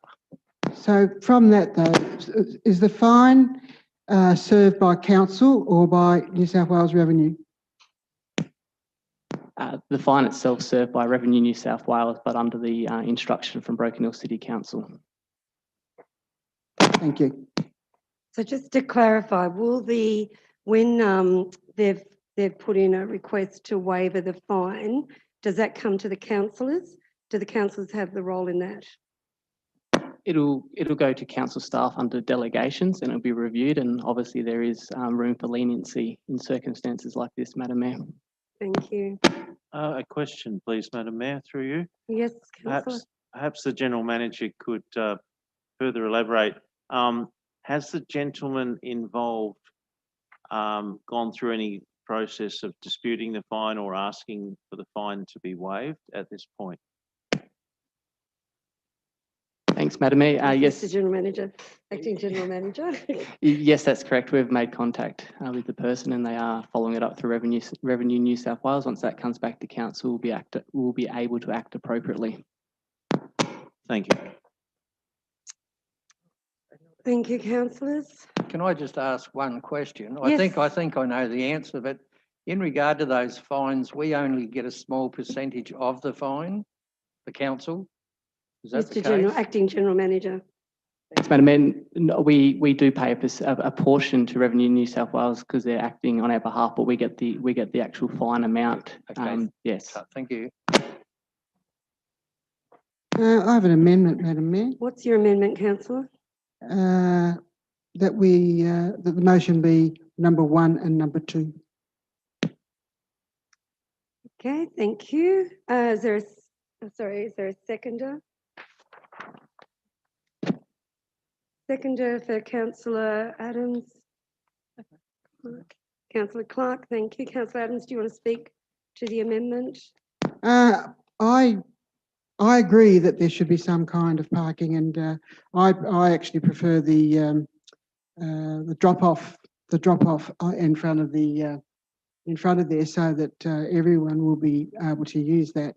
The reason that I'm only going for 1 and 2 is that a staff member was employed to do the job that they did, and as much as we all know and respect John, it was really the car that got booked, and the person that booked it didn't know who the person owned the car. I think once the process began, it's reached where it has, and hopefully it will reach a suitable conclusion, going through the appropriate channel to do so. Okay, speakers against? No speakers against? I'll speak to the amendment, Madam Mayor. Councillor Kennedy? Yes, look, council has the right to withdraw any fines, and we can move a motion tonight and it happens. Simple as that. The policy of delegation and the policy as written can be changed from time to time under the Act by council at any time. So every time we move a motion in here, it changes policy, even if it's only for a minute, for one item. We've been through this before. We went through it 4 years ago when there was a debate in this council chamber with a former manager of the city council that said that we didn't have the right to change policy. After going through the Act, council has the right to change policy time to time at any council meeting. We're not bound specific from the policies. In the Act, it says the policies are the overriding document, which council can change from time to time in a council meeting without changing the word of their policies. I could find that if I was given 15, 20 minutes, but I don't need to find that. It's just making the point that council does have the authority to withdraw a fine. I don't know if many people have dealt with the state revenue office. I have had many people come to me requesting help in matters to do with the issuing of fines from Broken Hill City Council that they believed was unjust. And the reason I moved a motion in September to establish a local review committee that Councillor Brown argued strongly against because she said during her debate, and anyone can listen to the September meeting, said that she doesn't know of many issues that this doesn't happen in, and the people that she knows got off of it. Well, all the people I know to date that have written in haven't got off. Because if someone goes to the September business paper, there's only a few things that give exemptions under the state debt recoveries ability to look at things. Were you not the person? Was it delivered by mistake? And a number of other hardship. Good driving record is another one. So chances of the state debt recovery removing Mr. John Wren's fine is probably very unlikely, unless the council contacts the State Debt Recovery Office and asks them to come up with a recommendation to withdraw it. I've spoken to the Debt Recovery Office many, many times about council-issued fines, and ultimately council has the authority to tell them to do what? As the Acting General Manager says, council is the issuing authority that collects the fine and pays a fee to the State Debt Recovery Office to administer something we can administer ourselves. They are a contractor providing a service to council. Councillors can decide to waive their obligation, but don't pretend that councillors couldn't do anything. We can, we could, we should remove the fine and apologise to John Wren. If you vote not to do it, don't send out two messages as if you couldn't do it or you wanted to do it, but it was the employee that did it and we shouldn't be undermining them. We have the authority, we can do it, and if you choose not to do it, that's fine, but you've chosen not to do it.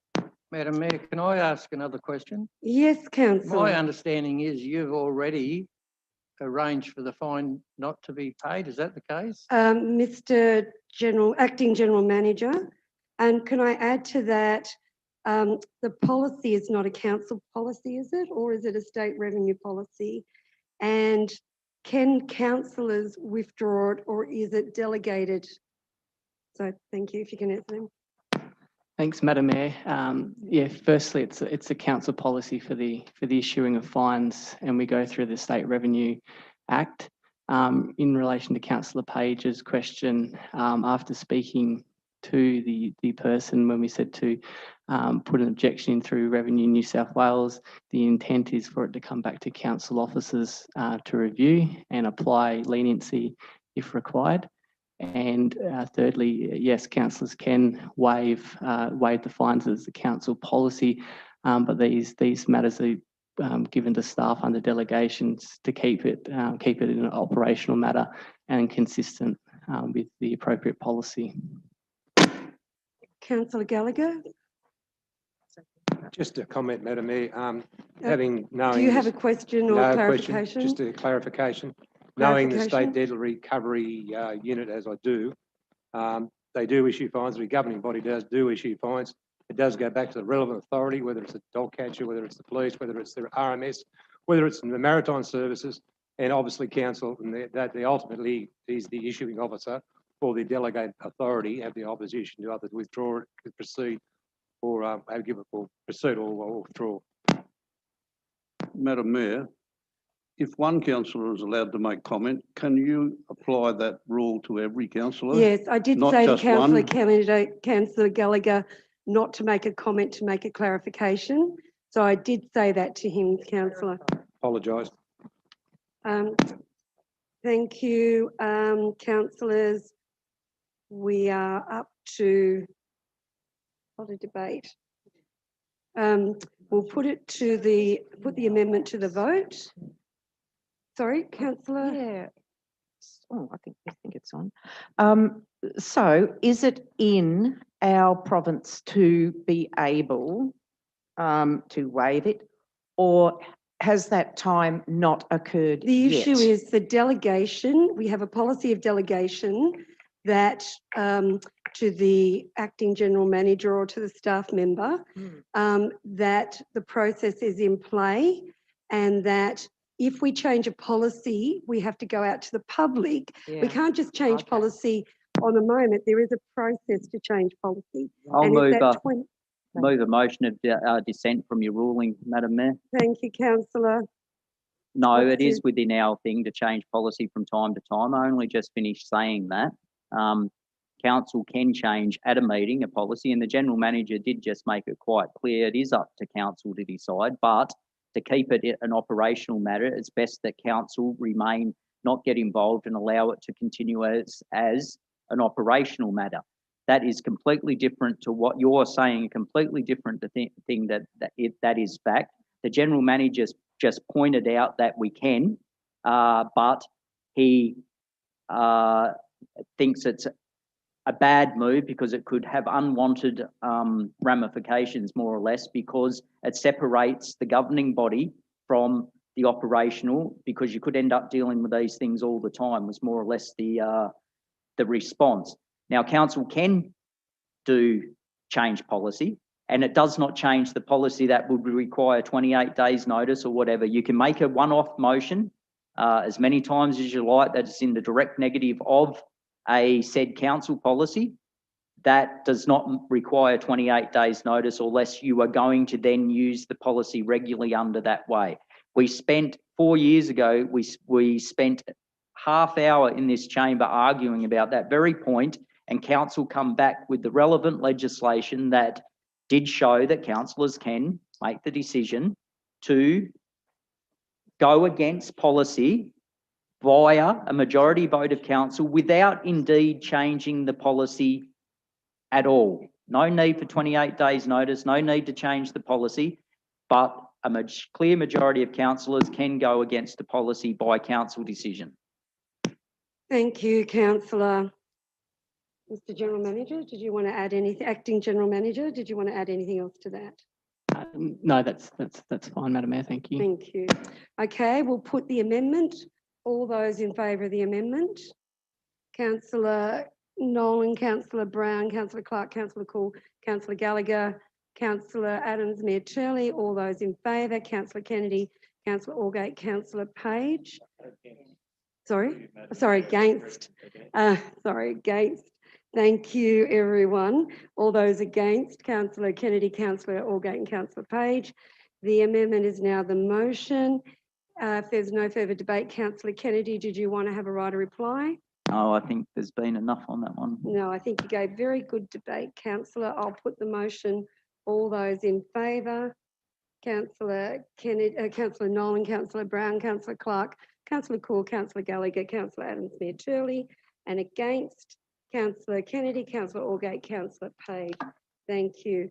We will now move to item 9, rescission motion for which none has been given. Item 10, reports from delegates for which none has been given. Item 11, reports 11. Item 1, Broken Hill City Council report number 1/21, dated February 16th, 2021, correspondence report, New South Wales Train Link coach services between Broken Hill and Adelaide and between Adelaide, Broken Hill and Mildura, page 34. Councillor, Move that way, Madam Mayor. you're moving that way. I'll second that way. Seconded by Councillor Gallagher. Speaker, do you want to speak to the motion? It's just extremely important that we keep pushing, that we try and make this permanent. Thank you. I'll put the motion. All those in favour? A unanimous vote. Thank you, councillors. Item 2, Broken Hill City Council report number 2/21, page 37. This is the attendance and call for motions to the Murray-Darling Association National Conference and AGM in Wentworth, 16th to the 19th of May. Do I have a mover? Move that way. Moved by Councillor Allgate. Seconder Clark. Councillors, I think one of the issues we have is that council determines motions and submit motions to the conference to be held on the 2nd of, the motions are to be held to the, sorry, let me start again. The council submit its motions to the Murray-Darling Association by the 2nd of March. So can we ask Councillor Brown? I was just going to say, Madam Mayor, we also need to make a decision about our representation. I'd quite like to attend. I think it's only in Wentworth it's going to be. I think we need to. Yes, it does. Item 2, Madam Mayor, of this recommendation is that council determine its delegates. So, councillor, could I call for nominations to attend? This is in Wentworth. It is a water conference. It's a very important conference. Can I ask councillors who would like to attend? I'll go around the room. Councillor Kennedy? I may be able to, Madam Mayor. Okay, can you let us know fairly soon for registration and we'll report back? Councillor Allgate, Councillor Page? Okay, Councillor Gallagher? No, Madam Mayor. Okay, No, Madam Mayor. Councillor Nolan? No, Madam Mayor. Councillor Brown? Yes. Thank you, Councillor Clark. I understand that you can attend by video conference as well. So I might elect to do that, Madam Okay, Mayor. thank you. Councillor Lecoux, no, I will look at my calendar as well if I can attend. Can I ask council then if we have no motions at the moment, that we forward motions to the Acting General Manager and we can review them and take them to the Murray-Darling Association National Conference on the 2nd of March. Okay, I'll put Councillor Allgate, do you want to write a reply? Do you want to write a reply? You were the mover? It's all said in the Okay, report. I'll put the motion. All those in favour? It's a unanimous vote. Thank you, councillors. We'll move to item 3, Broken Hill City Council report number 3/21. This is the National General Assembly of Local Government call for motions, page 49. Again, councillors, council needs to determine the motions. Now, this is called for by the 26th of March. Mr. Acting General Manager, have you thought how we can handle this? Because we need a copy of resolutions by the council, don't we? Yes, Madam Mayor. So we did circulate the motions that were used last time yesterday, but we do need a council resolution for the motions. So council, I'll just take a mover for this. I'll move that way, Councillor Gallagher, including the motions that were circulated, which is similar or exactly the same as the motions that were going to be presented last year when it was against. Thank you. Thank you. I think Councillor Adams was seconding it. No, okay. Councillor Clark, okay. Thank you. I'll put that, all those in favour. I wanted to say something, Madam Mayor. Yes, Councillor Brown. Yes, I'd like to, could I suggest, and this came out of a conversation I had yesterday with the Acting General Manager, and I apologise for not submitting anything in writing, but I'd like to see a motion along the lines that the federal government ensures that there's an adequate provision of charging points for electric vehicles. I wouldn't like to see regional areas such as Broken Hill deprived of the ability to purchase electric vehicles and use it and to attract people here. I think it just needs the government, I think, or private agencies, whoever's involved, just to ensure that we have enough charging stations so people can go anywhere in this state and around the country eventually, hopefully, with an electric vehicle. Because people are anticipating that the change to electric vehicles will happen. Once it starts, once it gains momentum, it'll happen very quickly, and I don't want us to be left out. I haven't sort of put any words to that, but I think that's pretty succinct. Councillor Gallagher, are you happy to include that? I'm happy to include it as long as we know what the motion is. although I know the intent of Councillor Brown in relation to it's very good, but as long as it's formalised and then circulated to the councillors, and you Yeah, may have yeah. to have an extraordinary meeting just to clarify it for that issue, but we'll just see what happens from there, but I'm happy to include it. Thank you, councillor. And the seconder, councillor Clark, you're happy to include that? Yes, I am, Madam Mayor, because electric vehicles are already on the roads. They're not in great profusion because we have our federal and state governments which are a little slow to move towards. Just need a yes or no. Yeah, I Thank you. would. Thank But I you. would like to say, just in addition to what Councillor Gallagher said, sorry, Councillor Gallagher, that that we might have to have an extraordinary meeting. Would this meeting No, be happy? councillor, sorry, we don't need to have an extraordinary meeting. No. We just need to circulate it. That's what I'm So, thinking, yeah, and we so- can vote on it by Yep.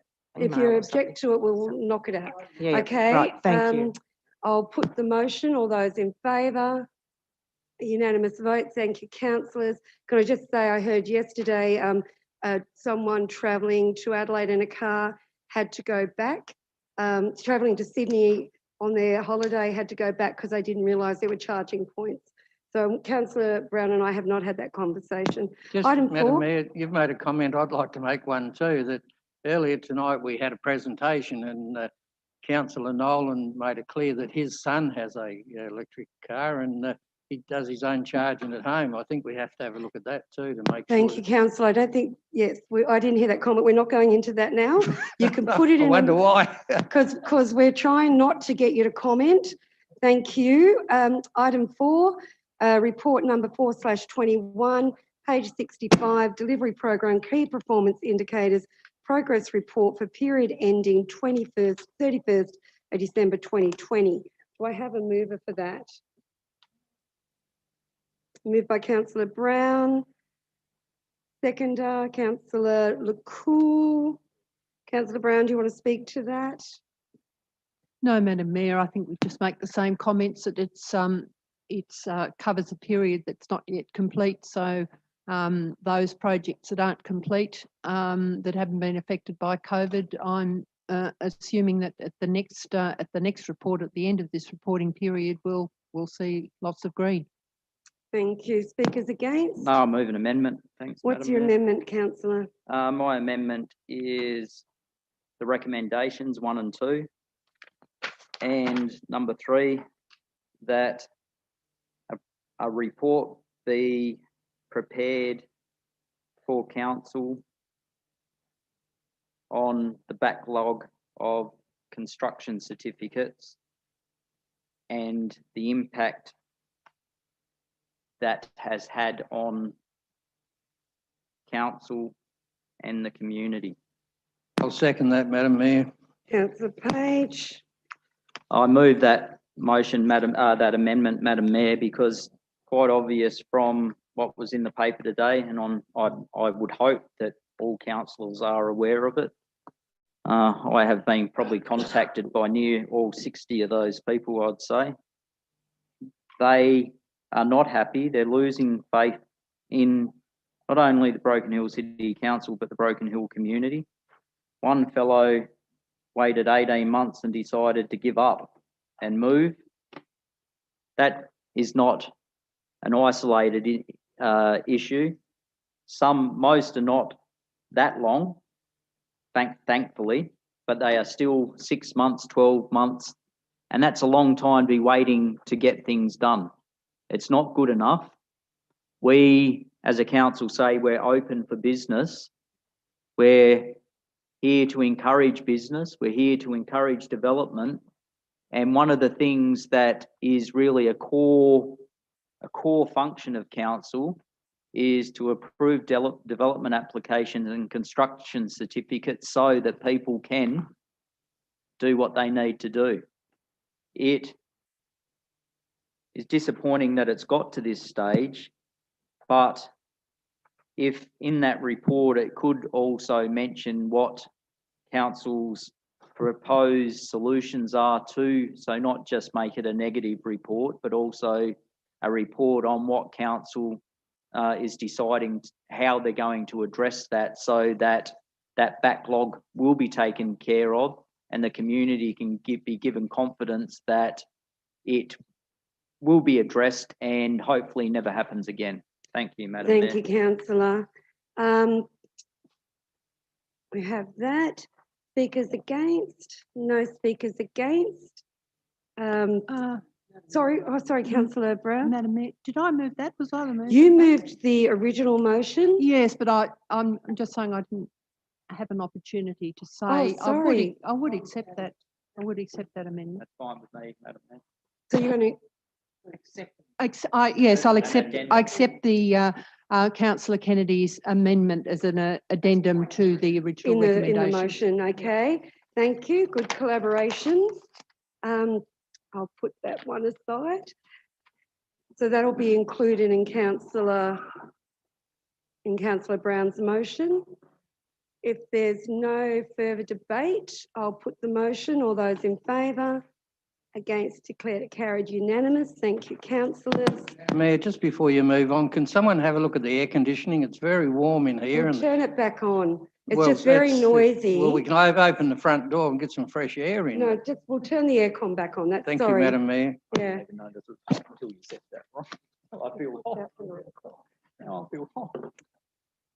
Thanks, councillors. Item 5, Broken Hill City Council Report number 5/21, date 8th of February, Disability Inclusion Action Plan, Key Performance Indicator Progress Report for period ending the 31st of December 2020, page 103. So moved, Madam Mayor. Councillor Nolan, seconder. Second that way. Councillor Gallagher.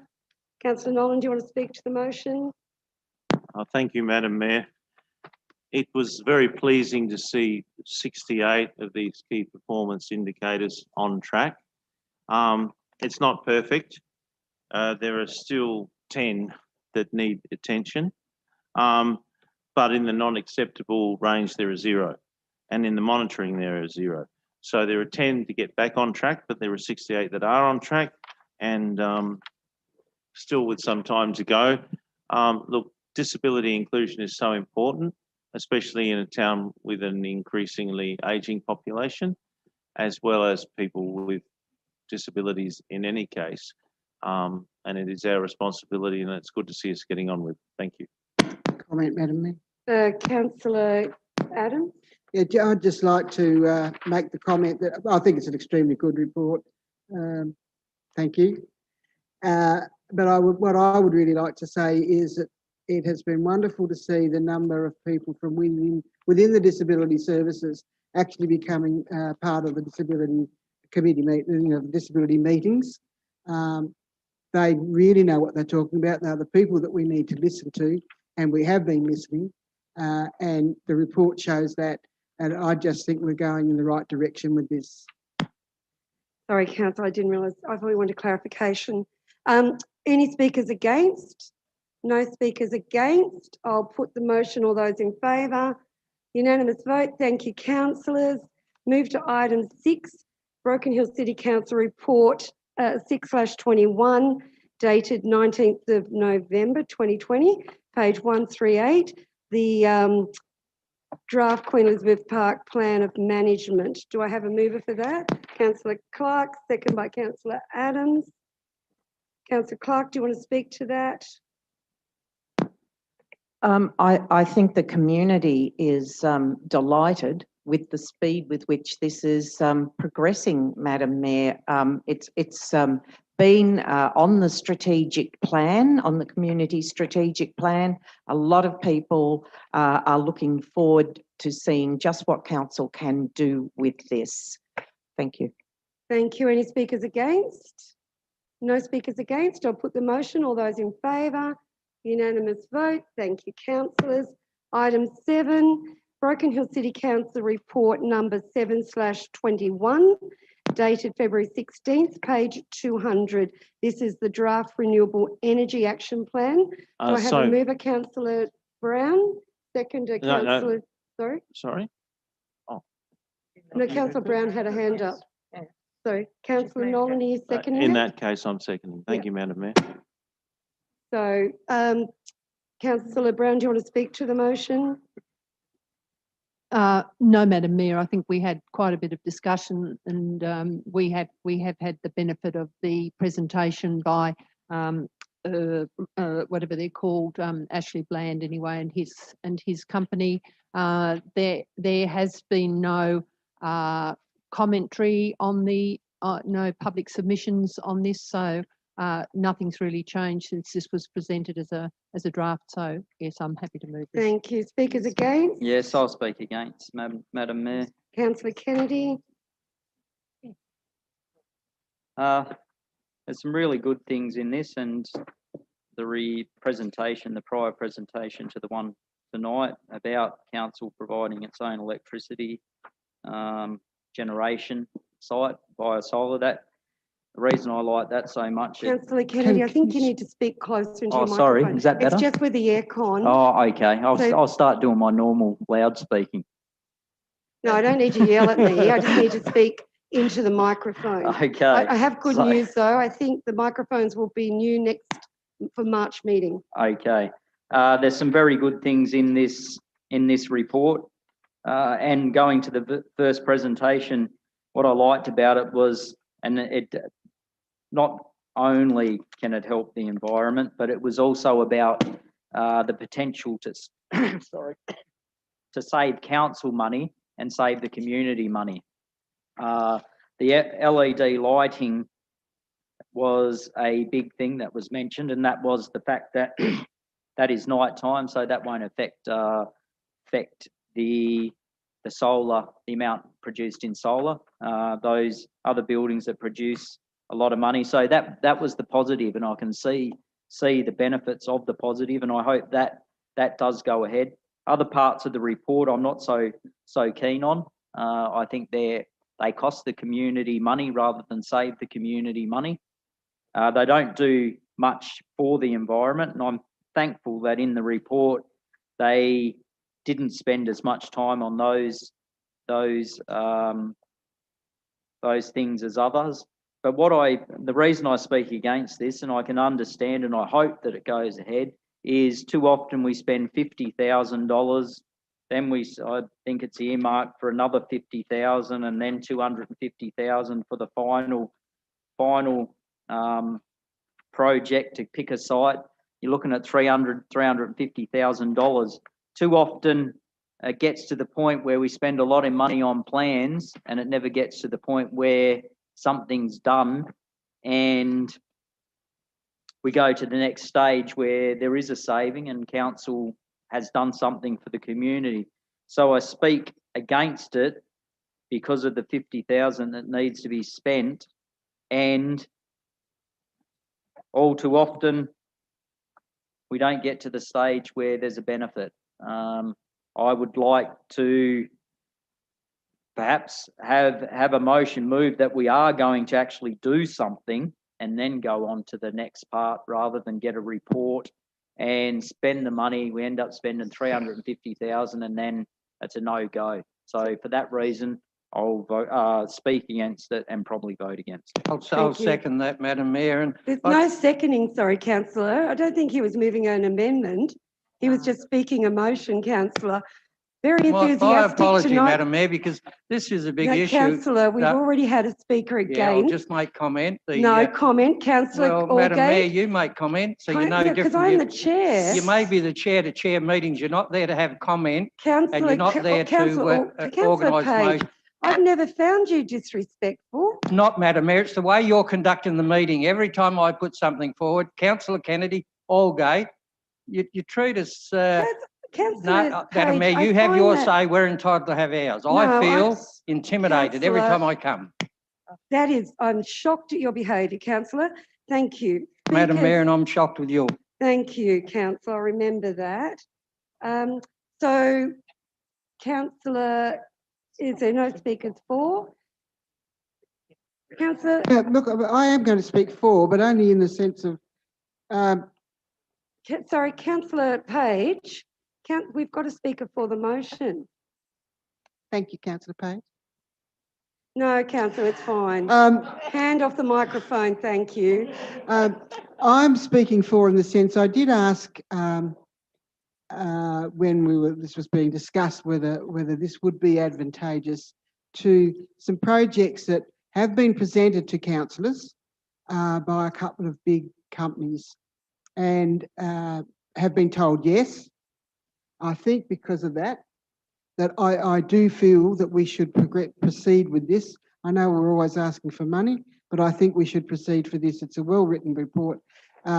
These proposals that have been sort of discussed, which some of us saw, I hope that this has gone out to all councillors to have a look at these from different bodies, will be part of all of this, and I think that it's the way forward.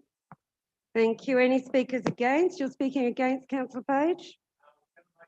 No, not allowed, councillor Allgate has said no comments. Thank you. So no further speakers. I'll put the motion, councillor Brown, write a reply. No, Madam Mayor. Okay, I'll put the motion. All those in favour? Councillor Nolan, councillor Brown, councillor Clark, councillor Cool, councillor Gallagher, councillor Adams, Mayor Turley. Against? Kennedy, councillor Kennedy, councillor Allgate, councillor Page. Thank you, councillors. The motion's carried. Move to item 8, Broken Hill City Council report number 8/21, dated February 11th, 2021, page 264, the draft code of practice closed circuit television system program policy. Move that Have a way. mover. Councillor McCool. Councillor Gallagher, did you say yes? Councillor Gallagher, councillor Cool, second it. Councillor Gallagher, would you like to speak to the motion? Yes, Madam Mayor, thank you. It's just a it's going to get a public exhibition for 28 days. It's a well-written report, and it's achievable, and it's a good thing to CCTV. I commend it. Thank you. Speakers against? Yes, Madam Mayor, I'd like to ask a question as well. Who intends to view the footage? This is a huge problem. It's been there from day one. The police said they will not be responsible for viewing the footage. So who's going to spend all the hours viewing this footage? I'll ask the acting general manager. Thanks, Madam Mayor. It's only reviewed when an incident's reported, and if the police request it, council has the capacity to hand it over. Okay. Councillor, are you speaking against the motion? No, Madam Mayor, Okay. I'm quite happy with the answer. Okay. Thank you. No further speakers? Okay, councillor Gallagher, write a reply. No, Madam Mayor. Okay, I'll put the motion. All those in favour? Against? Declared it carried unanimous. Thank you, everyone. Item 9, Broken Hill City Council report number 9/21, page 278. This is the draft heritage strategy. Do I have a mover? Moved by councillor Adams, seconder, councillor Clark. Councillor Adams, would you like to speak to the motion? Is your microphone on, councillor? Thank you, Madam Mayor. This has been a little while coming, but if you have a look at recommendation 1 to 9, it really clarifies what the heritage strategy is all about leading into from 20 to 23, and I endorse it. Thank you. Any speakers against? No speakers against. I'll put the motion. All those in favour? Councillor Nolan, councillor Brown, councillor Clark, councillor Cool, councillor Allgate, councillor Page, councillor Gallagher, councillor Adams. Against? Madam, Councillor Kennedy. Thank you. can I make comment before? No, the debate's closed. Thank you, councillors. Item 10, Broken Hill City Council report number 10/21, page 295, and this is the draft agency information guide. Do I have a mover for this? Councillor Brown, second councillor Cool. Councillor Brown, do you want to speak to this? No, Madam Mayor. No. Is there any debate? No debate. I'll put the motion. All those in favour? All those in favour? It's a unanimous vote. Thank you, councillors. It's carried. Item 11, Broken Hill City Council report number 11/21. And this is the draft corporate credit card policy on page 324. Do I have a mover for I'll that? move that way. Moved by councillor Gallagher, second by councillor Brown.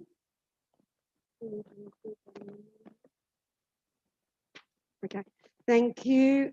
Is there any debate? No debate? Oh, councillor, did you want to speak to the motion? No, I just one, Madam Mayor. It's a well-written report. It goes in depth of how to use and the procedures of a credit card. It goes to show that we're one step above everyone else, and we're moving forward in that area. And I commend the report. Thank you. Speakers against? I'll speak against, Councillor Allgate. or I'll move an amendment. What's your amendment? The amendment is that we continue to retain 1, 2, 3 and 4 as they exist, but in the policy that we reduce the $10,000 to $4,000, the credit limit. So item 5 is to reduce the credit limit. No, item 5 is to reduce the credit limit from $10,000 to $4,000 or $4,000. The reason I do that is from a risk management point of view, an employee, I'm not suggesting they would. I'll second that. An employee could run up $10,000 quite rapidly if they had the wrong intentions. And from a risk management point of view, you know, the horse is bolted.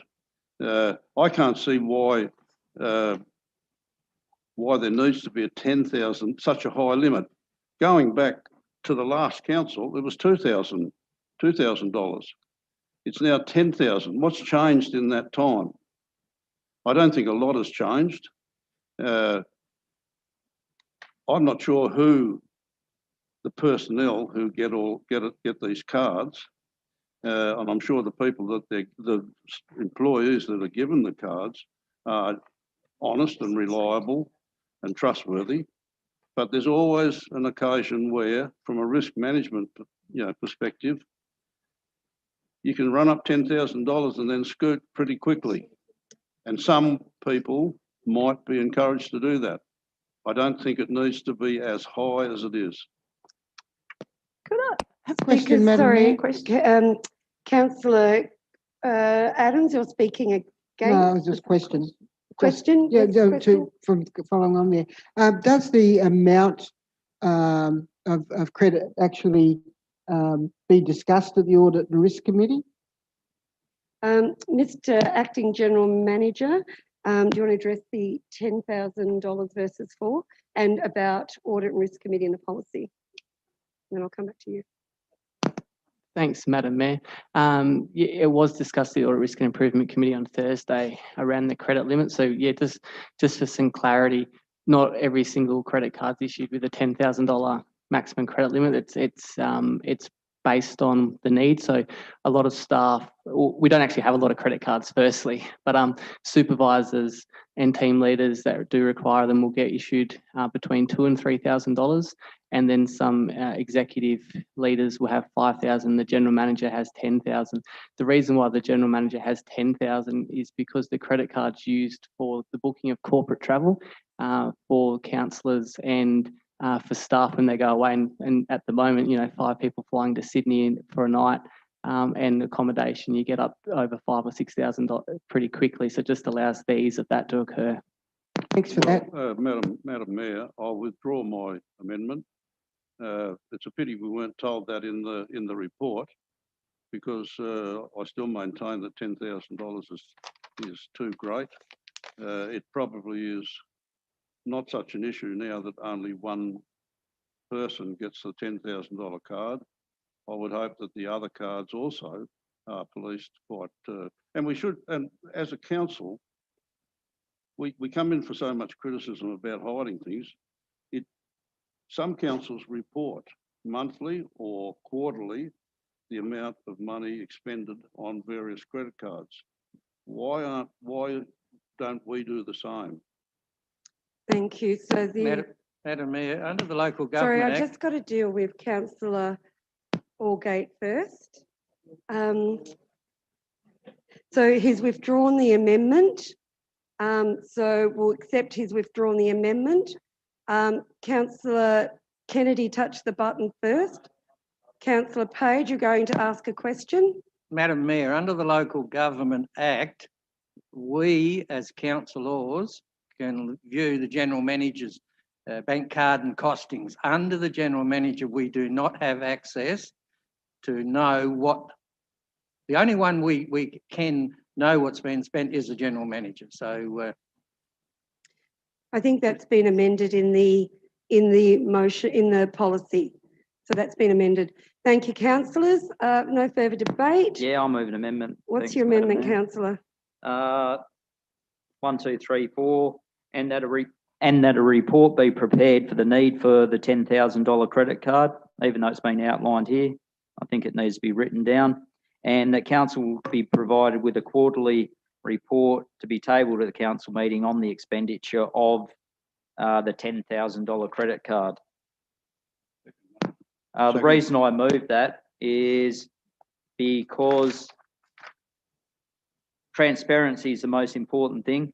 If people read the report, there is all through it, and this related to 6 counts, had important gaps in their credit card policies. Reconciliation processes needed to be enhanced, detection, fraud in all 6. 3 of the 6 councils lacked senior management oversight of council card use. Card holders from all 6 councils advised that they had shared their credit cards with other staff members, etc., etc., etc.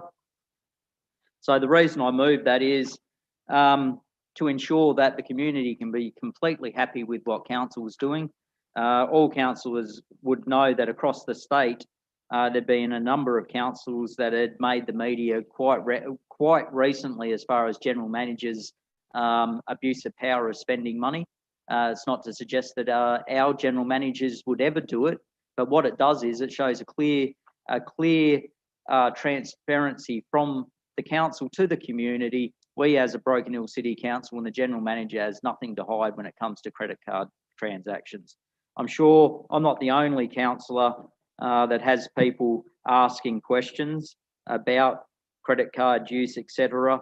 I say that to me it appears all above board, but at the end of the day, if there's a report quarterly or even 6 monthly report, the community can have complete faith in how council is administering their credit card use. It alleviates a lot of the things that are written in red in the report where councils have breached their policy or didn't have in their policies a way of monitoring that. Thank you, Madam. Thank you, councillor Kennedy. You were seconding that, councillor Allgate? Yes. Okay. Any further debate? Just a question, please, Madam Mayor. Mr. Councillor Nolan? In relation to the monthly reconciliation process, the General Manager's corporate credit card, once reconciled, goes to the Chief Financial Officer for approval. So someone who's below the General Manager approves the General Manager's expenditure. I was of the understanding that the Mayor approved the, or could you enlighten me as to why that process is how it is? Well, it was talked about at the Audit Risk Committee, and I raised it that I didn't think it was appropriate that a staff member that reports to the General Manager should actually sign off, and apparently it had been done like that for many years, and I asked that it be amended, and so it has been, it's going to be amended that the Mayor signs off on the credit card. It still will go through a risk management process, but that will be the change that goes in. But in the past, it was the Chief Financial Officer, and the change will be that the Mayor signs off on it. Well, that was my understanding, Madam Mayor, which is why I'm asking why it says on page 329, under 2.5 monthly reconciliation process, that it is the Chief Financial Officer that approves, not yourself. Mr. Acting General Manager. Thank you, Madam Mayor. Yeah, it's basically just given that these papers were issued prior to Audit Risk and Improvement Committee that occurred on Thursday, and given that it goes out in 28 days public display, it's already corrected. It'll go out in 28 days public display with the correction, but it wasn't correct in these papers due to timing. That certainly explains it, and thank you through you, Thank Madam you. Mayor. I have a question, Madam Mayor. Question, councillor. Just a question, if there was a $10,000 credit card limit, what happens if there's a purchase over $10,000 that's required? Acting General Manager. Thanks, Madam Mayor. With our procurement policy, we don't allow any purchases to go over $10,000. So we would have to issue through the normal accounts payable process in those instances. A question, Madam Chair. Councillor Allgate. Do I understand right that the level of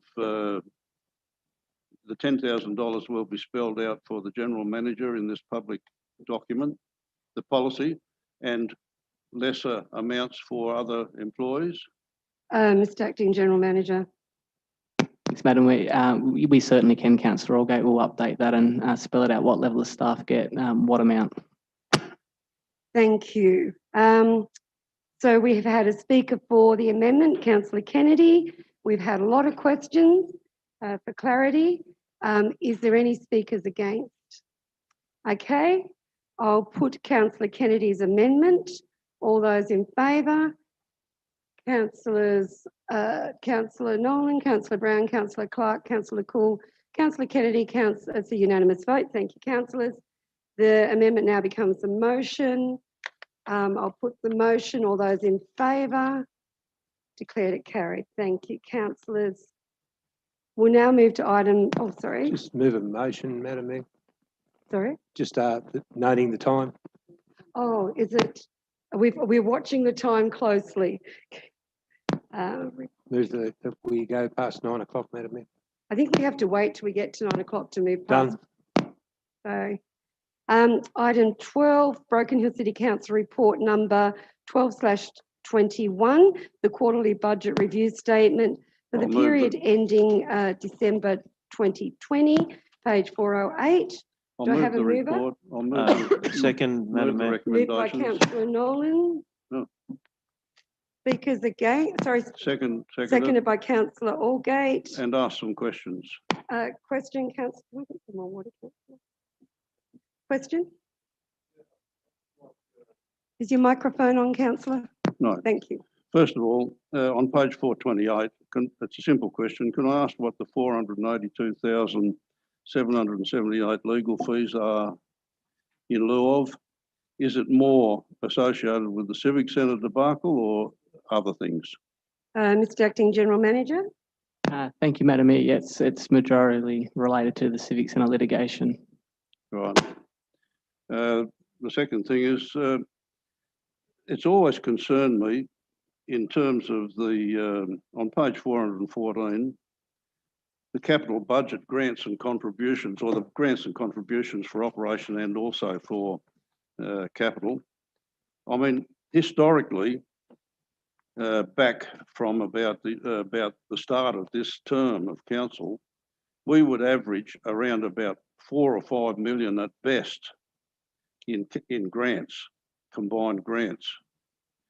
We're now suggesting that this year, in 2021, we're going to get $37 million. Now, according to the, on page 414, according to the chart there, in the first 6 months of this year, we've got $4 million in grants.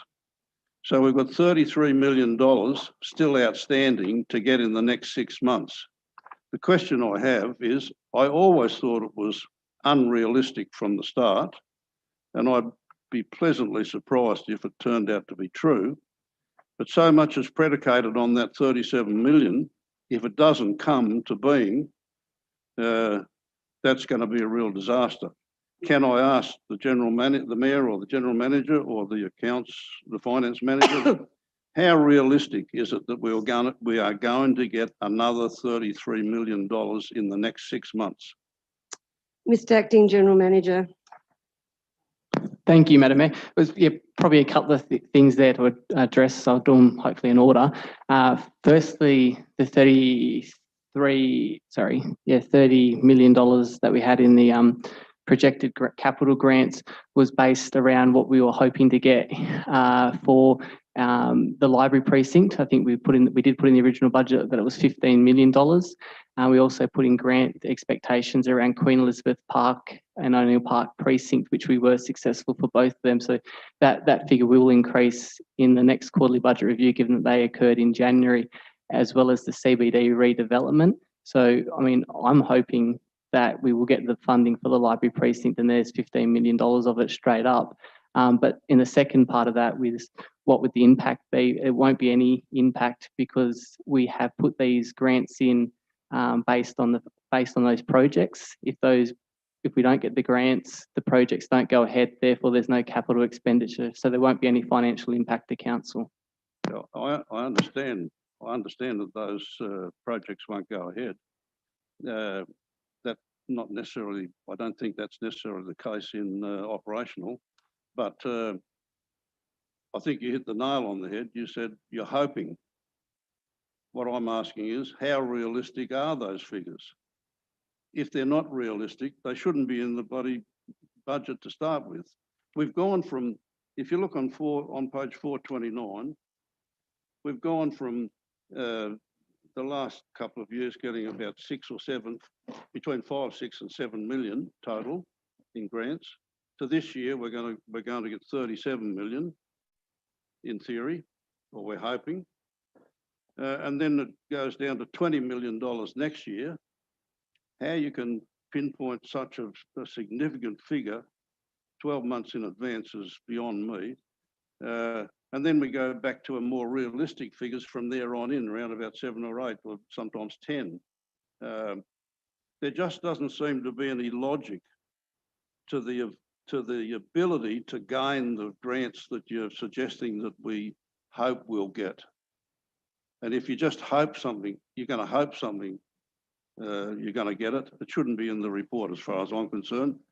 When you say it doesn't affect anything, it means that those projects don't go ahead. That's a big effect.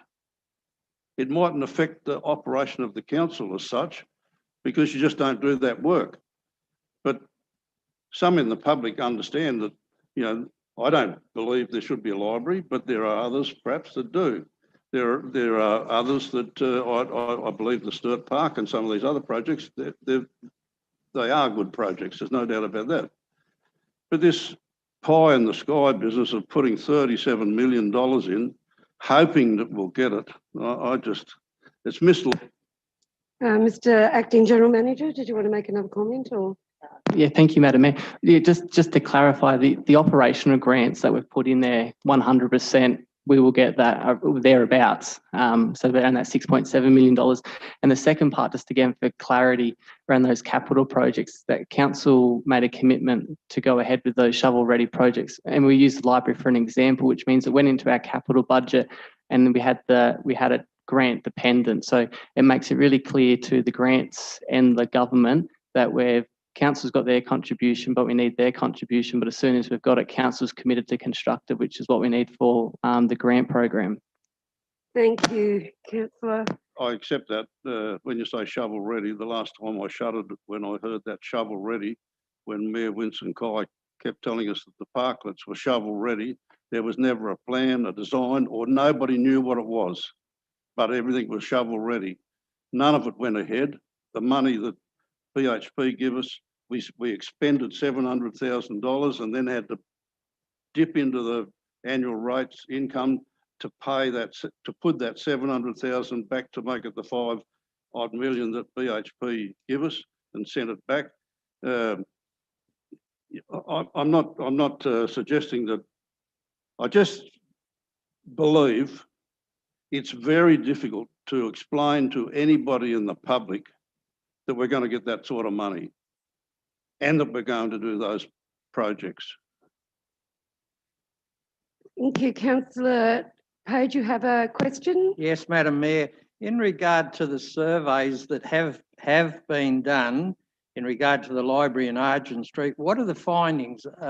We'll take that on notice because we're talking about the budgets now. Yeah, well, people have mentioned the library on many Yeah. occasions. We'll take that on notice because we Okay. need to. As Um, normal. But are you happy to move a motion to extend our time of our meeting because we're about to hit 9 o'clock? Yes, Madam Mayor, I'll gladly do that. Okay, moved by councillor Page, second Second. by I'll second that, but councillor Allgate. Madam Mayor, can I just put you on notice at 9:20 I'll be leaving? Okay, I'll put the motion. All those in favour? No, I want to speak against the motion, Madam Mayor. Okay, councillor Page, do you Oh, want to? no, sorry. No, I meant against the original, not the time motion. Thank Sorry, you, I'll, councillor. yeah, sorry. I thought you were, it's all of a sudden moving the motion. No, we're just needing time. Yeah. Okay, No, I'm going to put the motion. All those in favour? Against, declared it carried. Unanimous vote. Thank you. So we've had councillor Nolan speak for. We've had questions asked. Councillor Kennedy, you're going to speak against? Yes, I'll speak against, on a similar grounds of, even though councillor Allgate moved or seconded the report, I, as councillor Allgate does have concerns with those amounts that are written in there. To just put it in some sort of perspective, Broken Hill has a population of 18,000. We're talking about each of those people receiving about $1,600 or $1,700. To equate that across the state, we're talking about $10 billion in grants. Now, that's not happening. Like all grants, people get a percentage as to their population bases and they take into account some other things. But to suggest that Broken Hill is going to get so much more than all other population bases is not realistic. We may hope to get $15 million for a library. The equivalent for a town of 180,000 people would be, where's our $150 million? That's the equivalent. And that's why state governments don't do it. We all know state governments don't do it. Federal governments are even worse. They go on population and hence the reason so many regional towns and rural towns struggle so much, because our population base is not enough to get those grants that are based on population. So to suggest that it'll be 30 million this year and 13 million next year, the figures can't add up, because it means that Broken Hill would be getting significantly more per population than everywhere else in the state, and it's just not going to happen. And I, like councillor Allgate, have trouble with figures in there that aren't realistic and can't be backed up with hard facts. It's all, we could here tonight move a motion to say we would like $100 million to do a shovel-ready project and put it in our budget because we've said it and it's shovel-ready, knowing quite well that the state government is never going to fund it. And I think it's remiss of council to put those things. What I'd like to see is when we get or look like getting the grant, getting to the point where the state government is actually dishing that grant out, then we put it in our budgets, not in advance and hope. Thank you, councillor. No further speakers for. No more speakers for. Councillor Nolan, right a reply. Oh, thank you, Madam Mayor. My understanding, and this is just to assist with the grant projection amounts, is that in order to do a project, you've got a budget for it. And then if you don't get the grant, that's fine. You don't do the project and then you try again next year. But on a bright note, I must say that Cobar, a city or town of just 3,500 people, got $32 million in the first 2 rounds of resources for regions. So it might not happen often, but sometimes it does happen. And so I'm hoping that we get the money when we want it, but if we don't, we'll try again. So I'd like to thank my fellow councillors for a very interesting debate, and it goes to show we do read the papers. Thank you. Thank you. I'll put the motion. All those in favour. Councillor Nolan, Councillor Brown, Councillor Clark, Councillor Cool, Councillor Allgate, Councillor Page, Councillor Gallagher, Councillor Adams, Mayor Turley against, Councillor Kennedy. The motion's carried. We move to item 13.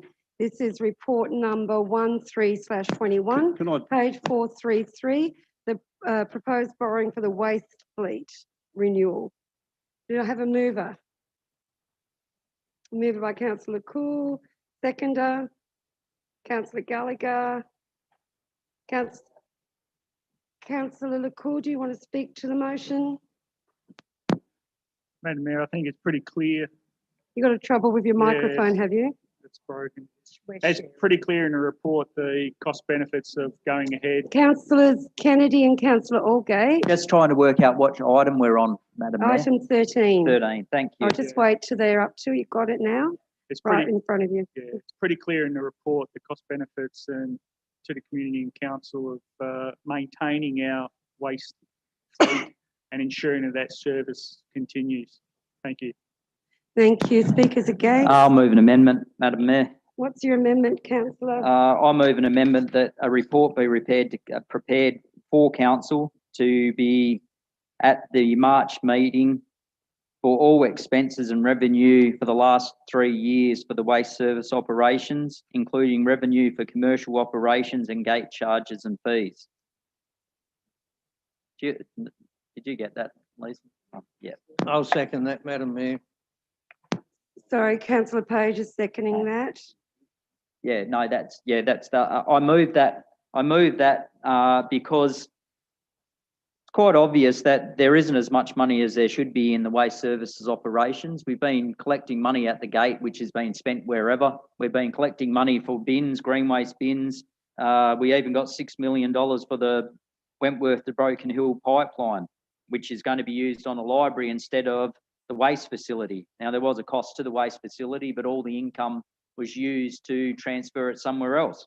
This is the reason we don't have enough money in waste services, is because all money collected from these commercial operations and gate takings is being used for other revenue, but there's also a cost involved in them, like manning the waste bridge, like putting all the soil from Wentworth to pipeline, things like that. There's a cost in disposal of waste. The council's offsetting all the money that comes in as revenue as profit. That is not acceptable. Now we're talking about borrowing $2 million because council's spending money it shouldn't be spending, offsetting waste charges, and I don't know if that money's been sent to service legal fees or whatever, but there is money coming out and it's being moved around. We are now borrowing money that we shouldn't have to borrow for a waste service that had plenty of money in reserves, that all of a sudden now we've got 2 million and something in reserves. I see in the back of the book that's gone up a little bit from what it was before.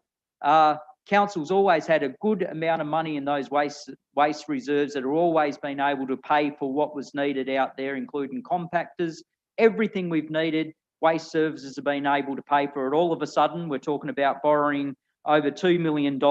We're borrowing that money because council is using revenue raised from commercial operations and gate operations out there as profit as opposed to revenue. We need to take into account the costs that are associated with producing that revenue and stop just taking money out and using it wherever we like. I think it's underhanded and it should be a breach of the Local Government Act, and I will follow that. I will follow that up to make sure whether council is doing the right thing when it comes to transferring revenue out of waste services and not claiming any costs and claiming it as profit. So that's why I asked for a report, because I have no doubt there's been a significant amount of revenue and income generated by the waste dump, and we need to waste services, and we need to see what expenditure there and understand exactly and fully as a council why we need to borrow $2 million to get this infrastructure.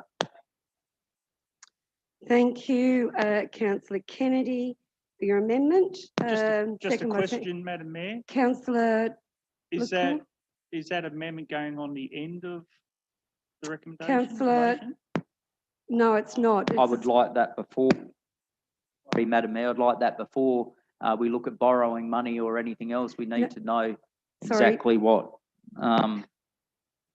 needs to happen. So councillor Kennedy's amendment is not the motion. It is basically saying he wants a report on the expenses and revenue. Can I just ask the acting general manager, funds in the waste reserves, can they be moved? Thanks, Madam Mayor. No, they can't. The domestic waste management reserve is an external restriction. We count all domestic waste income coming in and all domestic waste expenditure, and that gets updated every month, which is in your investment report and your quarterly report. Doesn't get moved around. Commercial waste is an internal restriction, but council's policy is not to move the commercial waste money around either. So those figures, they don't get shuffled around. It's just income in, expenditure for operating those facilities, and then obviously the closing balance changes each month based on income and expenditure. Further question, Madam Mayor, just in Councillor Kennedy? relation to the question, there was $6 million from the Broken Hill to Wentworth pipeline that was moved, certainly moved. So, my statement was in relation to the $6 million that was collected from Wentworth, the Broken Hill pipeline. There was an expense in taking that waste out at the facility. So because there is an expense to do that, the whole $6 million cannot be considered profit. It can only be considered revenue. And by council taking the whole $6 million and moving it is doing exactly what I said. And that was voted on by council. You were asking about moving fundings around. Yeah, that is, Madam Mayor, that is moving funding. No. That's why I'm just saying that was voted on by council. What you're asking is that you're asking that the staff are moving money around. No, I'm saying all the money that's been generated from the waste services over the last 3 years, including commercial, like the pipeline and all that sort of stuff, all income to do with the operations of the waste services over the last 3 years, and all expenses. Then what we have left, we'll know so if the costs are, for that example, over that period was this, and then they're moving that money, why are we having to borrow money for the operations? All I want is to see what's spent there, what was made at the dump, and what was spent up at the dump over the last 3 years. Councillors, any speakers against? No speakers against. Councillor, are you speaking against the motion? I'd just like to ask a question, and it's What's a valid the question, Councillor? to the General Manager. Acting General Manager. Oh, sorry, Acting Mr. GM. In regard to what cost did council, or what cost did the rubbish dump incur in regard to the pipeline? Was it just a small figure or large figure, or? Mr. Acting General Manager. Did the rubbish dump have to incur quite a loss for the pipeline? Just a rough figure. Yeah, I'd hesitate to give a rough figure, but it was. Okay. I mean, the costs were minimised with the way it was handled, but yeah, there was certainly a cost. Yeah. Thank you. Okay, if there's no further debate, I'll put Councillor Kennedy's amendment. You need a seconder. Oh, Councillor Page seconded it. Oh, Councillor Lisa? Yes, Councillor Madam Mayor, I Page did second the motion. So thank you. I'll put Councillor Kennedy's amendment. All those in favour? Councillor Kennedy, Councillor Allgate, Councillor Page. Against? Councillor Nolan, Councillor Brown, Councillor Clark, Councillor Cool, Councillor Gallagher, Councillor Adams, Mayor Turley. The amendment is lost. We now go back to the motion, and the motion is as is. We'll continue. There's no further debate. Councillor Cool, would you like a right of reply? No. Why is there no further? No, I said, is there no further debate? I just find it hard to accept that in the term of this council, we've borrowed $20 million already in addition to what debts we had before. Now we're borrowing another $2 million. We're currently have an operating deficit of about $2.5 million. Where's it all going to end? You talk about balancing the books. We're getting deeper in the red all the time, deeper and deeper. You know, it seems as if to borrow 22 million, it's like water off a duck's back. we've got to pay it back. We've got to pay interest, and I see it all written. But where's it going to end? I can't believe that. So that $2 million can just be, yeah, we'll go ahead and do it. As Councillor Kennedy said, going back 6 or 12 months ago, we had sufficient in reserves. As far as I'm concerned, we had sufficient in waste services reserves to pay much more than $2 million for fleet. But it's gone all of a sudden, in addition to the $6.5 million from the Pipeline Authority. And Councillor Nolan said about the grants and that. We've already spent $2.5 million on the library, and there's no guarantee it's going to go ahead. You know, this money just seems to be insignificant. $2 million. Yeah, we'll go ahead and we'll borrow another $2 million. It's lunacy. Thank you, councillor. Is there any further debate? No further debate. I'll put the motion. All those in favour? Councillor Nolan, Councillor Brown, Councillor Clark, Councillor Cool, Councillor Gallagher, Councillor Adams, Mayor Turley. Against? Councillor Kennedy, Councillor Allgate, Councillor Page. Thank you. The motion is carried. Move to item 14, report number 14/21, page 442, the investment report for December. Do I have a mover? Do I have a mover? So Councillor moved. Cool. Second. Seconder, Councillor Nolan. Debate? Any debate? No debate? I'll put the motion. All those in favour? Declared it carried, unanimous. Thank you, councillors. Item 15, Broken Hill City Council report number 15/21, dated February 11th, 2021, page 455, the Broken Hill City Council investment report for January 2021. So Do I moved, have a Madam mover? Mayor. Councillor Nolan, seconder, Councillor Clark. Do you want to speak to that, Councillor Nolan? I'll just briefly, thank you, Madam Mayor. Unsurprising, things are turning very slowly. Who knows where it ends as far as investments go, but at least we're not in the pickle that the country was a year ago. Thank you. Thank you. Councillor Adams. Oh, sorry. Is there any further debate? Speakers against? I'll put the motion. All those in favour? The unanimous vote. Thank you, councillors. We'll move to item 16, investment strategy report and portfolio review for 2020, page 468. Do I have a mover? Madam Mayor, I'll be excused. Yes, councillor. Well, no, Councillor Allgate leaving the council chambers. Do I have a mover? Yes, Councillor Clark. Second, Councillor LeCool. You want to speak to that, Councillor Clark?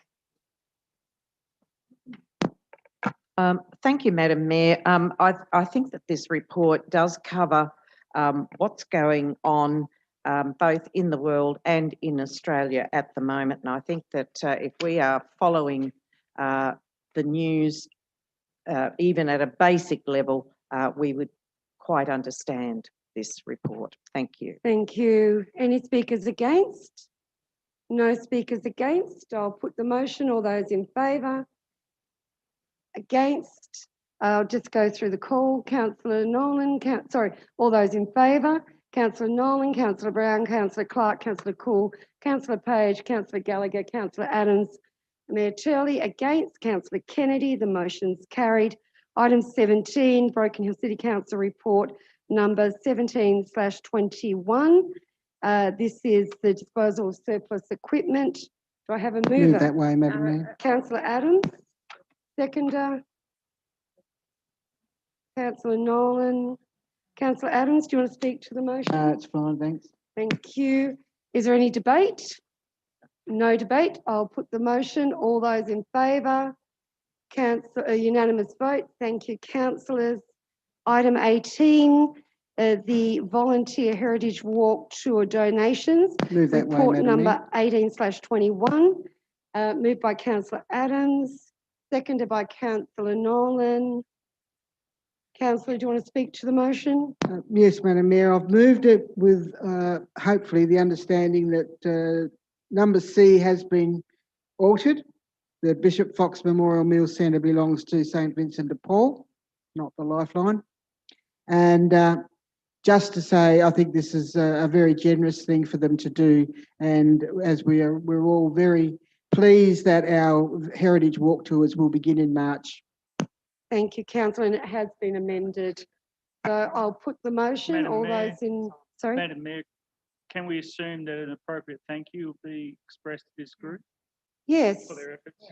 absolutely. Why don't we give them a round of clap for all the work they do?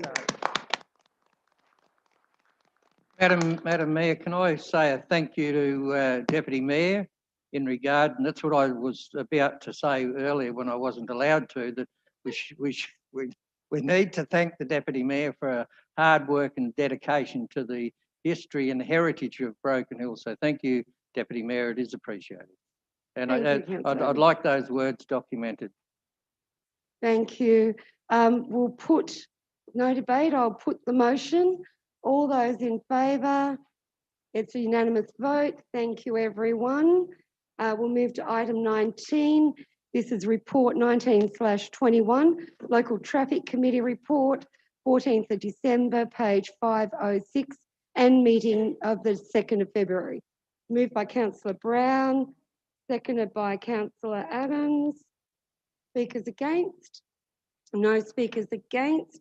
I'll put the motion. All those in favour? Unanimous vote. Thank you, councillors. We'll move to item Could 20. I just, sorry, Madam Mayor, could I just ask a question through you to councillor Brown about a traffic matter? We've already put the vote, so can stay after the meeting. And I ask could us. just ask it in questions for next meeting. It's just We'll about grab it busing. in the next Yeah. meeting question Yeah. then. Yeah. Thank you. Item 20, Broken Hill City Council report number 20/21. This is the action list report. Moved by councillor Adams, seconder councillor Cool. Just a question on that one, Madam Mayor. Yep, I'll just check. Councillor Adams, do you want to speak to it? No, Madam Mayor. Councillor Kennedy? I thought councillor Adams would have done councillor Nolan's job then and talked about green and Councillor lots Kennedy. of green and all that sort of stuff in there. I will. There's lots of green. That's good. No. What's your question, The councillor question, Kennedy? we moved, I think it was in December, about a letter to the Alice Springs about the toxic waste. Yeah, there I any- did contact them. Any replies? I had a meeting with them. So I had a meeting with both. We wrote to them. We organised a meeting with 2 sites. So the Alice Springs site isn't progressing. And then the site in Western Australia has been completed, but at that stage that I spoke to them, they hadn't received the EPA licence. So they're not progressing at this stage. But the other one is completed in Western Australia. So no further questions. I'll put the action list motion. All those in favour? Declared it carried unanimous. We move to committee reports. Moves 1, 2 and 3 in Adam. Okay, moved I'll by second that. councillor Nolan, second by councillor Adams. Is there any debate?